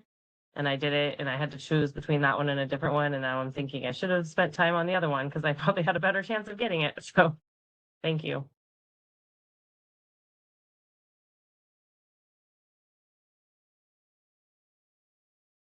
Yeah, thank you, Curtis and Sarah, for sharing those perspectives. And I think that's one thing that as we move forward, the time and dedication that organizations put to apply for these funds, something that I think is trying to be addressed, but it's not, right, because the funding that was supposed to be coming won't be there for that. And the question I have for you is, when we talk about, you're utilizing the term here of defunding, right? And I don't know if you all had conversations with the governor's office or other decision makers, but a reasoning to why, right, that happened, right?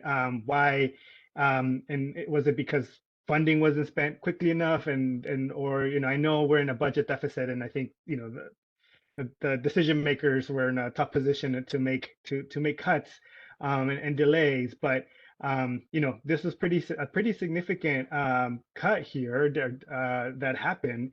I'm curious, like whether I see Commissioner Hawk raising her hand. So yeah, curious to see if you have any more insights into that. So I just want to know, I think, and I forget which DACAG meeting it was. I know that in one of my announcements, I had flagged that this was on looking at being targeted for not funded in the next budget. I know in my conversations with the governor's office, I mentioned that, relatively given the cuts we were looking at, this was a small amount of money for the state budget, and it had a tremendous amount of value. I did not speak directly to the folks that were negotiating the cut. I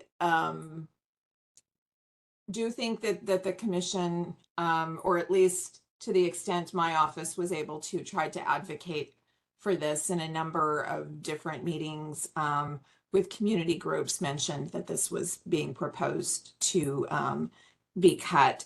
I don't know if it'll be refunded or not in the next budget. I do think it has tremendous value, and we are getting a lot of questions based on different programs and things that we're looking at doing that would be very helpful to get input from vulnerable communities, from tribes, but are not necessarily part of our proceedings and wouldn't qualify for ICOMP, or because ICOMP comes later, it puts a strain on different organizations. And that's why this grant was in the awards that were issued are so valuable, because we really do want to be doing outreach and get the input directly from communities, but that takes time if we're asking folks to come sit on panels or do outreach to their community or travel to participate in a meeting. So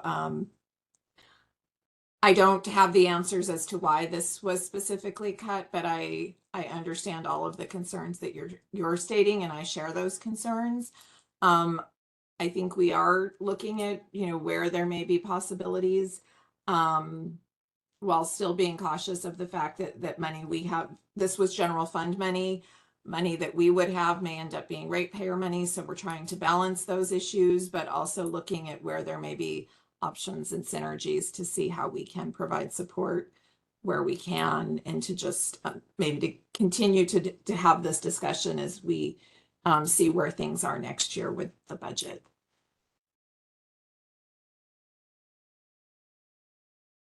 Yeah, thank you for that, Commissioner Hawk. And yes, that was raised, I think, at maybe the last meeting or the one before that, right? When we were in the budget process, and I think we were awaiting the presentation, and then future the updates, right, on where this was at. I think to your point, Sarah, moving forward, this does remain as within our community engagement priority area, right? And I think we should explore how we as an advisory group here engage. I mean, in the past we have submitted letters on specific bills. We just have to go through our process here, right, to be able to submit letters. But I wonder whether there is something that we can do in the future as we think about budget. And I'm not sure if we've done anything related to budget in years past, but at least not when I've been here, of being able to submit some type of letter uplifting this program and the fact that the funding has been cut, and whether there's an opportunity to try to find some funds to be able to get this program back and running. And I appreciate Commissioner Hawk in trying to think creatively and trying to see if there's other ways to kind of backfill some of that money with other resources that might be available to help support that. So yeah, any other questions or comments on the issue?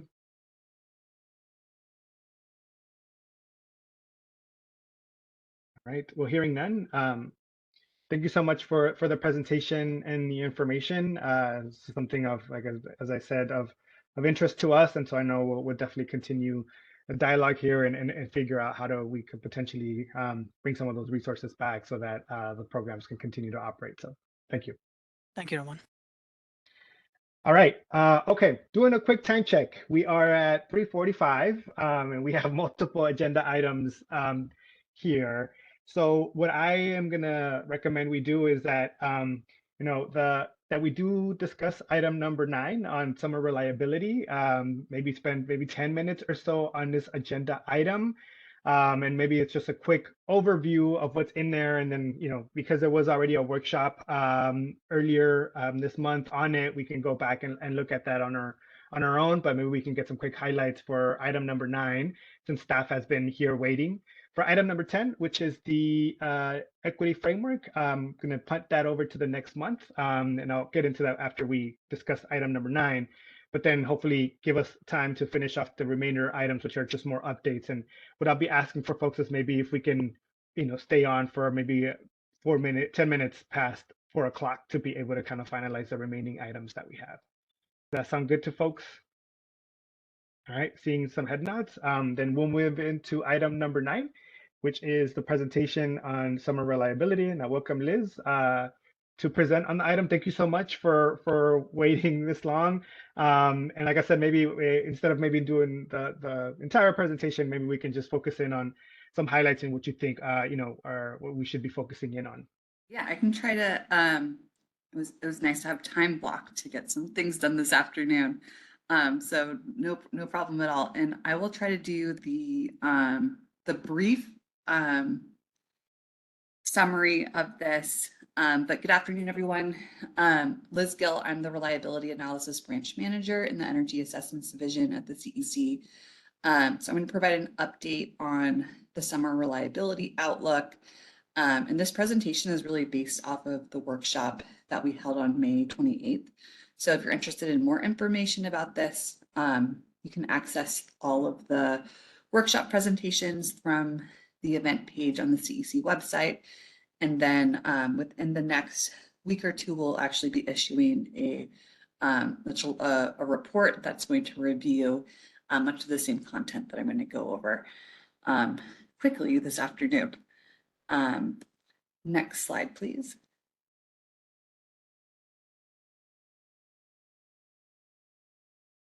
Next, there we go, perfect. All right, so I'm going to start off by describing the summer conditions and then get into the more specific projections for grid reliability. Next slide.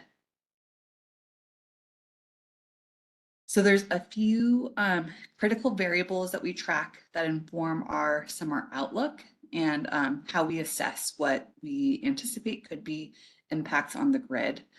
The first is the temperature outlook. And this is really what drives demand. So obviously when it's hotter, everyone turns the air conditioning on, the demand on the grid goes up. The next is wildfire, which can impact the state's transmission system and our ability to access imports, which are particularly important in the evening hours when everyone comes home and is turning on their air conditioning and it's the hottest time of the day. The second is hydro conditions, which affects the resources that are available for it to help meet these demands. Expected new resources. So this also impacts what the available resources are to meet expected demand. And then the Western interconnection outlook. So California's grid is interconnected with the rest of the West, and how the rest of the West is faring in terms of reliability and resources can impact our ability to access imports, which is particularly important, especially when there's a like a west-wide heat wave, like what we saw in 2020 and 2022. Next slide, please.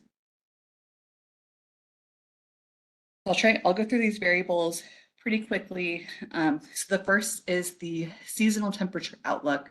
So this is the outlook for July through September, which are our core summer reliability months, typically the hottest times of the year. As you can see, California is kind of in an average zone, or predicted to be an average zone / leaning above normal, but there is a lot of expected heat in the desert Southwest, which is one of the areas that we tend to tap for imports into California.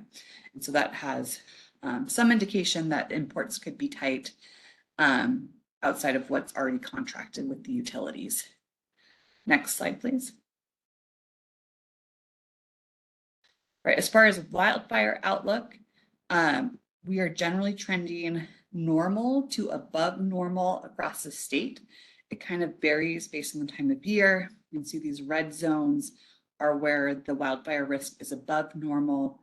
I do want to highlight that even a normal or even a below normal year does not mean that there is not expected to be wildfires. It means that there are expected to be less wildfires than normal, because wildfires are a normal condition in California. It's really the amount and severity of the wildfires that we can be concerned about. Next slide, please. On the hydro outlook, so this was generally a good year as far as rain and the snowpacks and where the reservoir levels are. It was actually a near normal year as far as water, after a few years of extremes, where it's either extreme low water year or extreme high water year. And something I want to kind of highlight is when you hear about there being a great water year, it doesn't necessarily mean that we have more resources on the grid, because while higher water years mean that we have more hydroelectric resources, it also means that we have higher pumping loads. If it's too high, it actually is kind of restrictive in our ability to utilize pumping loads as an emergency resource and divert when pumping loads occur, so they're not happening at the peak, because there's so much water that needs to be pumped pretty much all of the time. But this year is looking very good, where we're at a normal water year, so we've got some flexibility on the system, and we don't have lower hydroelectric generation. Next slide, please. All right, so this table shows new capacity that's anticipated to be on the grid. I won't go through all the numbers because there's a lot of numbers here. I will say that the numbers on this slide are a little bit out of date at this point, because this is a slide that was used in that May workshop. We currently have about 3,700 megawatts of new nameplate capacity that has been added this year. Really the critical number to track as far as grid reliability is battery storage. A large portion of the nameplate capacity that we've added is solar PV. However, solar PV does not support the grid in those later evening hours where the sun is going down and demand is still high, because it's still quite warm out. But we do have, I think the ISO reached the milestone of 6,000 megawatts of battery storage on the grid. And they've been incredibly beneficial, especially in the last few weeks where we had pretty significant heat. Next slide, please. All right, so now I'll get into our actual annual outlook at our different scenarios. We look at similar conditions to the extreme events that we've seen in the past to determine what contingency resources we might potentially need during a severe heat wave. Next slide, please. So we look at 3 different scenarios. The first is an average condition. So this utilizes a what we call a 1 and 2 demand forecast with a certain amount of built-in for outages on the grid, demand variability, and operating reserves. And this is set at what resource adequacy programs are utilized, or at least the CPUC's resource adequacy program utilizes for their contracting requirements. Next, we look at a 2022 equivalent event. And so in this scenario, we increase the anticipated outages, because you tend to get more outages during hot events due to thermal derates, and higher levels of demand above the demand forecast. And then we have a 2022 event where we increase the demand variability even higher, because we have even more extreme heat. And then across all of these, we also consider as kind of an add-on to the scenarios, the potential for coincident fire risk. So I spoke earlier about wildfires and the potential to impact transmission. In 2021, for example, the bootleg fire in Oregon took down some pretty important transmission lines that bring imports down in from the Pacific Northwest. We can lose up to 4,000 megawatts in those types of events. I'd like to keep an eye on what those scenarios could require from our grid resources. Next slide, please.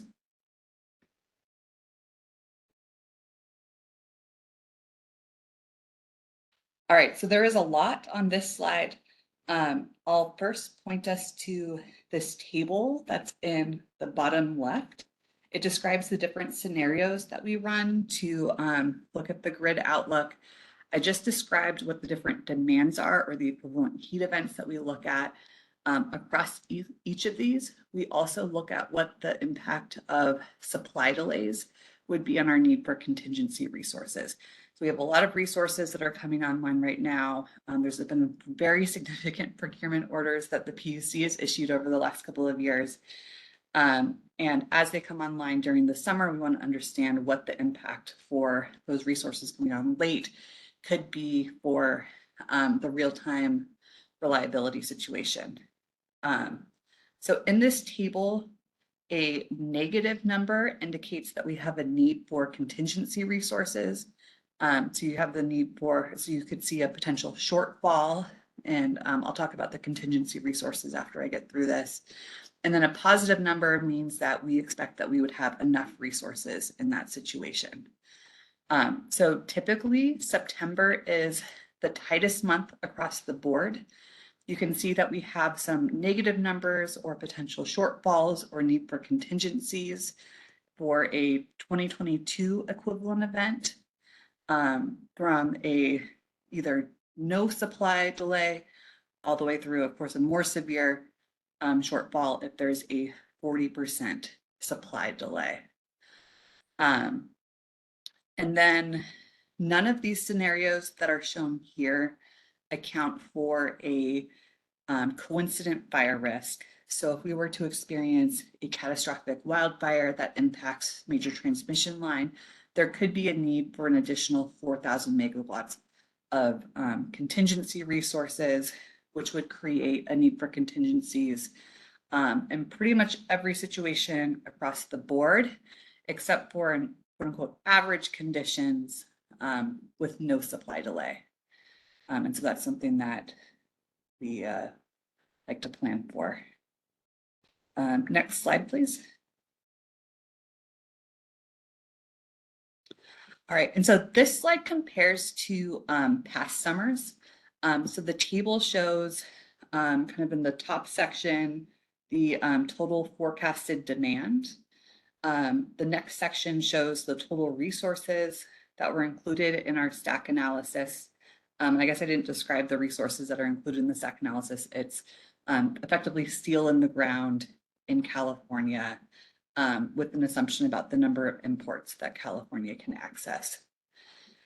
And then at the bottom of the slide, we can see the forecasted potential surplus or shortfall before contingency resources, or kind of projecting out what our contingency need could be. The good news is, like, if we look at the bottom row, you can compare a 2022 extreme event. We are in a much better position than we were in summer 2022.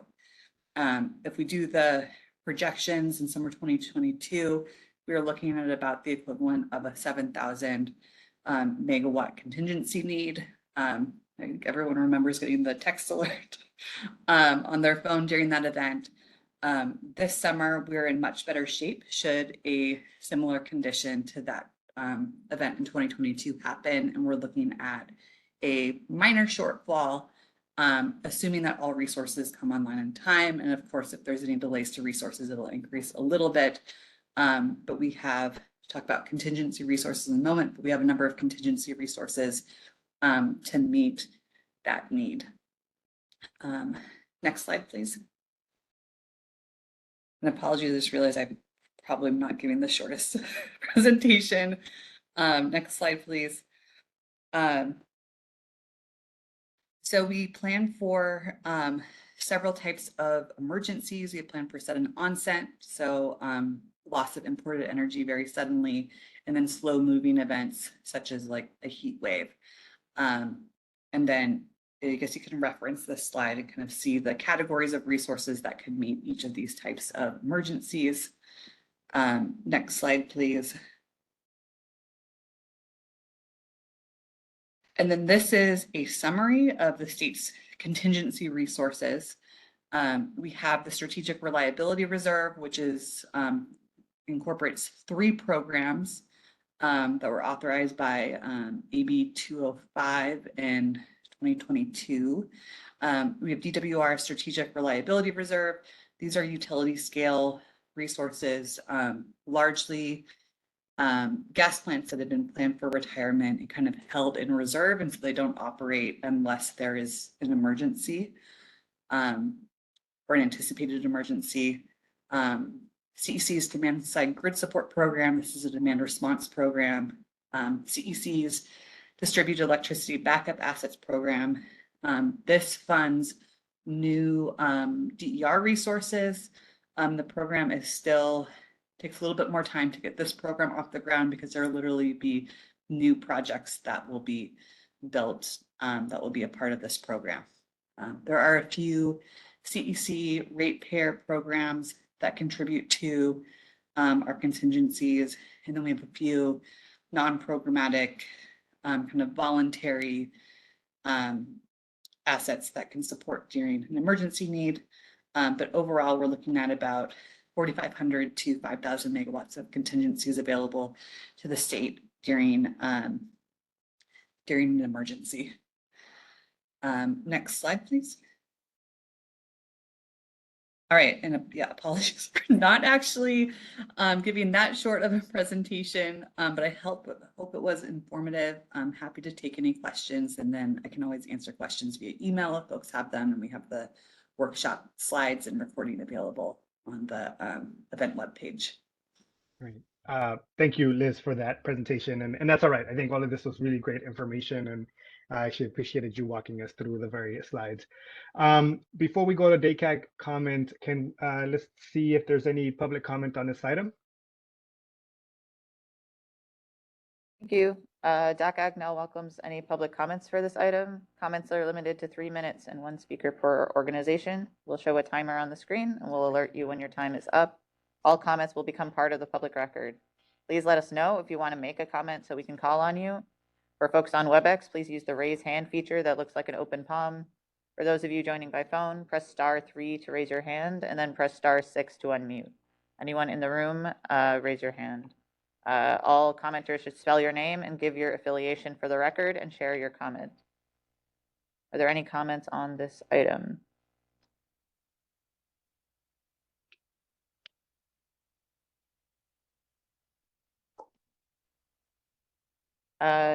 Seeing no comments, I'll pass it back to you. All right, thank you so much. Again, thanks, Liz, for that presentation. If DACAG members have comments, let's try to limit it to 5 minutes here so that we can then hopefully hop off by around 4:15. I know we're already asking for time. And thank you, Elena, for joining us today. I guess I just have one question, right? I think this is all really helpful information, and it's a lot to process as well, right? And as we think about taking that information back, right, to our communities, to folks that we talk to, and it seems like the state is in a good place when it comes to some of having the resources needed, right, to avoid any potential impacts or what happened in 2022. But when we talk to our community, should we be saying still prepare, right, for a potential blackout or brownouts, right? Or is that something that, because of where we're at with the resources that we have, something that might not be something that we should be kind of not thinking of, but like talking about? Yeah, that's a great question. And I think we'll never say that there is zero potential for rotating outages. There's things that can happen that is not within our control, but would say that we are have a much lower probability of there being, rotating outages than there have been in past years. So I think what we said at the beginning of the summer to the legislature was that we are cautiously optimistic that we're in a good, much better place than we were a couple of years ago. But again, as things heat up, then we do try to, we do keep a close eye on things and, be prepared to deal with any issues that may arise. Oh, go ahead, Sarah.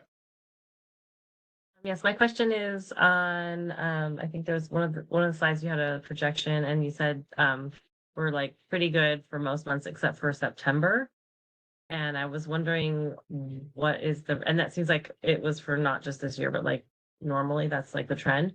And I was wondering what is the reason for that? Is it because the days are shorter and there's less solar and still hot or what? Yes, that's part of the reason. Actually, one of the big reasons is the days are shorter, and so we lose solar generation earlier in the evening, and so you get a much steeper net peak. The net peak ends up being higher because you don't have those solar resources on at the during this for the same duration. I guess stumble over my words within the peak time period. It's also historically been the hottest month that's been projected, or had the highest demand projected in our demand forecast. That wasn't true this year. It was actually July, but they were pretty close. So between those two factors, it ends up, it becomes the most challenging month from a resource perspective. Thank you. Sanai? Thank you. Just a quick question. So would you attribute the stability of the grid that in 2024 we're in better shape than we were in 23 and 22? Would you attribute that success on the increased battery storage that came online, or other factors like weather and things and less fire probably contributed to that? And second part of it is, what would you expect it to be next year, since you will be having more storage coming online? Yeah, great. Great question. Yes, storage is the number one factor that is driving us being in a better position. The PUC has ordered, I believe it's like 18 gigawatts of net qualifying capacity over the next, from 2019 through the last couple of years, to come online by 2028. And so we still have we have a lot of resources that have come online in the past year, and then we're still anticipating more resources to come online over the next couple of years. So I would need to go back and check. But I believe we're expecting to be in a little bit better situation next year compared to this year as well. But I do need to check those numbers to confirm, so don't quote me.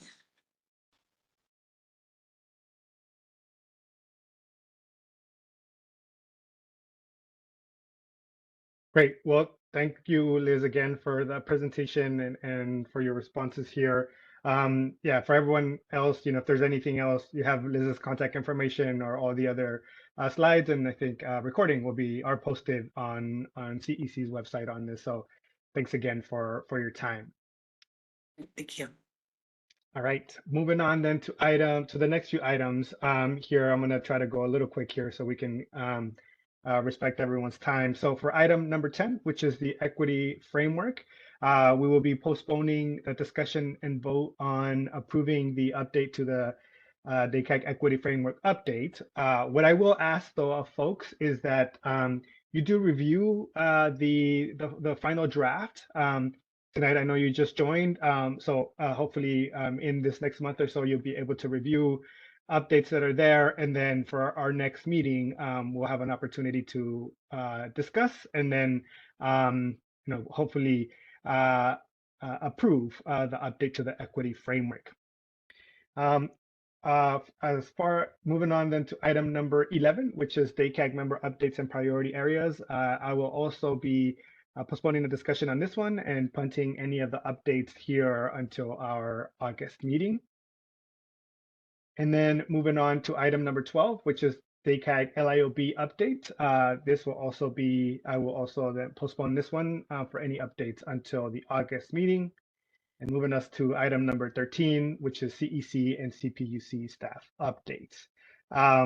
This one, if we can have this in 5 minutes or less, that'd be great. Turn it over to CEC first to see are there any updates or announcements. Hello, Roman. This is Dorothy Ramey with the California Energy Commission. Sorry, can you hear me? Yes. Hi. So just a few updates from us. We have a Public Advisor's Office of the California Energy Commission. Very excited to have a few new staff. First, I'd like to our new Deputy Public Advisor, Ryan Young, and he's there on screen. Oh, go ahead, say a word or two, Ryan. Hello, everybody. It's nice to come before you. I have a lot of friendly faces on this body, and I'm exceptionally excited to serve the DACAG, given its membership and history. It's really exciting for me, so thank you. Thank you, Ryan. We're also joined on our team by Fabi Lau. Many of you may have heard Fabi commenting at DACAG meetings, so we're happy to have her lens here at the Public Advisor's Office. Go ahead, say a few words, Fabi. Hi, everyone. Good to see familiar faces. Seems we can't get rid of me for these Friday afternoon meetings. So I'm so excited and honored to be part of the Public Advisor's Office. I'm the new equity engagement, equity outreach and engagement lead. So yeah, I'm really excited to be continuing to support and, help the DACAG as much as I can on this new role. Thank you, Fabi. And then lastly, joined on our team by Armand Angulo, who's been with the CEC for quite a while. So happy to have his expertise now in our office. Pass it to you, Armand. Good afternoon, everyone. Happy to be here. Myself, been with the Energy Commission over 10 years in different capacities, and working in different programs, and been with the in this office now about a month, and I'm super excited. So thank you. Thank you, Armand. And then, in the interest of time, I'll save our other updates for the newsletter, which did come in today. So, I do encourage all of you to read through that. It has updates from CEC and CPUC, and I'll pass it to Zara, my CPUC counterpart. Thank you, Dorothy. We're gonna try to keep it really short on the CPUC end of things. One announcement is about the EPIC's objectives report. So this is the Electric Program Investments Charge. The Strategic Objectives report has been released following an extensive stakeholder process, and we will include links to the report and the workshop video in the DACAG newsletter. And these materials can be found at epicpartnership.org. And then on the screen right now, we have an announcement for the Joint Utilities EPIC workshop that'll be held both virtually and in person on August 5th in Los Angeles, which will also, this flyer will also be going out with the DACAG newsletter, focusing on disadvantaged and vulnerable communities. And that's all from CPUC. All right. Thank you for those updates. We'll now be moving on to agenda item number 14, which is agenda setting and attendance. Our next DACAG meeting will be scheduled for August 16th. We'll do some communication to make sure that that is a date that folks are able to attend, but for now that is scheduled for August 16th. If there are, we'll have, I think, multiple agenda items that have already been moved over to that meeting, equity framework, and then the additional updates that are generally always part of our meeting anyways. But if others have other interest, there was a couple of topics that were discussed at the top as well about additional potential agenda items. But if members have any items that they, agenda items that they might be, that they want to flag for us, please let us know so that we can take those into consideration and hopefully be able to line up some speakers, whether it's for the next meeting or following meetings. So with that, let's move on to item number 15, general public comment. Thank you. DACAG now welcomes public comments. Comments are limited to 3 minutes and 1 speaker per organization. We'll show a timer on the screen and we'll alert you when your time is up. All comments will become part of the public record. Please let us know if you would like to make a comment so we can call on you. For those on WebEx, use the raise hand feature that looks like an open palm. For those of you joining by phone, press *3 to raise your hand and then *6 to unmute. For anyone in the room, please raise your hand. All commenters should spell your name and give your affiliation for the record before sharing your comment. We have 1 comment in the room. Yes, my name is Leonard P. Pierce Sr. That's Leonard, Pierce, Pierce. I am the chairman and CEO of New Wave Manufacturing and Training. Also with battery solutions. Well, we've come up with something that's very innovative. I've heard everyone speaking today about solar, even about the power grid. We have material called graphene that we've now refined and everything. Graphene will generate 97.7% of the sun's UV rays. So instead of using solar, which does 17.2, we're able to generate 97.7% of the sun's UV rays. That's 24 hours a day. We've already tested it in the sun. UV rays hit the earth at night. Also, UV rays hit during snowstorms, ice, and even hurricanes. UV rays are constantly hitting. So it's something we've been able to harness right now. And we have super battery capacitors that can handle a grid. In fact, in Texas, they want us there to be able to do battery supply for them on their battery grid. So that they won't have any power outages. But what they've asked for here, and what I've seen right now with our grid, we can easily build these batteries, these supercapacitors, that will handle any load that California has or any state has. So the technology is now here, but it's what people are going to do with it right now. We're moving on. Research, we're building the demo model now for automobiles. We have automobile batteries that you no longer need to go to a charging station. Lithium ion is obsolete because we don't need lithium ion. So we have other material that we're using right now that will not degrade over time. Our batteries will last longer.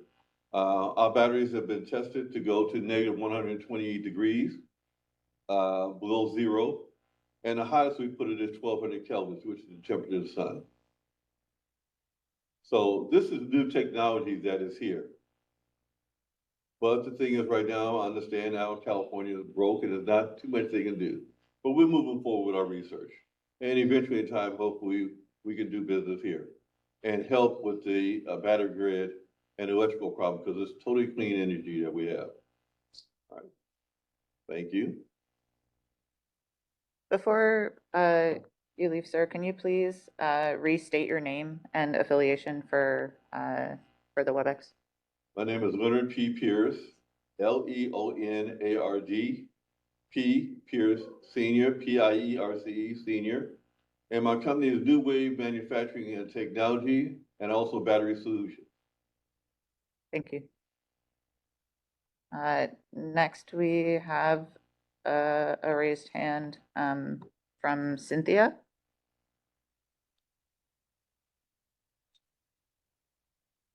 Can you hear me? Yes. Okay.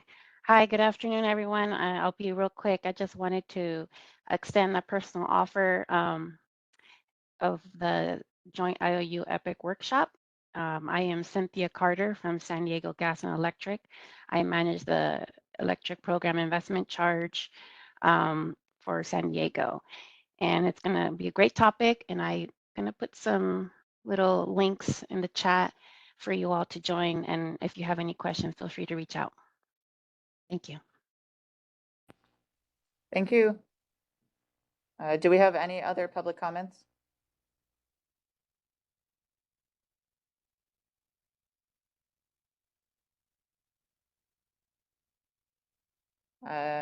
Seeing nothing, I'll pass it back. All right. Thank you for that. Roman? Oh yeah, go ahead, Dorothy. Apologies. I know we under a time constraint. I was hoping if we could get one moment for one staff member to mention a workshop that is coming up that DACAG members have the opportunity to participate in, and one member, Chelsea Kirk, is participating in. Gabriel, if you can. Yeah, go ahead. Yeah. Let me. Sure. Hi, my name is Gabriel Taylor. I'm a senior engineer at the Energy Commission, and I had a little bit more of a detailed presentation for this workshop, but I'm going to put a link in the chat, and if any of the DACAG members are interested in more information, please just contact me. Chelsea Kirk has agreed to present on a panel at this workshop, and we would welcome participation from any other DACAG members. But hopefully we can schedule some time at a future DACAG meeting so I can give you a little bit more detail. Thank you very much. Thank you, Gabriel, and thank you, Roman. Back to you.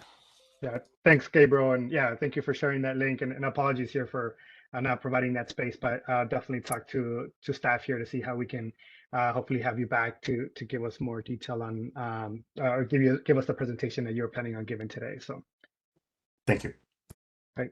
And with that, thank you, Leonard, as well for your comments, and for Cynthia too. For Leonard. I think if there's anything that you could share with staff that they can share with us, I think that'd be helpful just to see and learn more about your work. With that, let's move on to item number 16, adjournment. Again, thanks everyone. I know we went over, and I always try to make sure that we stay within the allotted time here to be respectful of people's time. So I really appreciate you all sticking around, especially the public, in those providing comments and those that joined our conversations today. So thanks everyone. Have a great and safe weekend. And again, thank you for your time. Take care.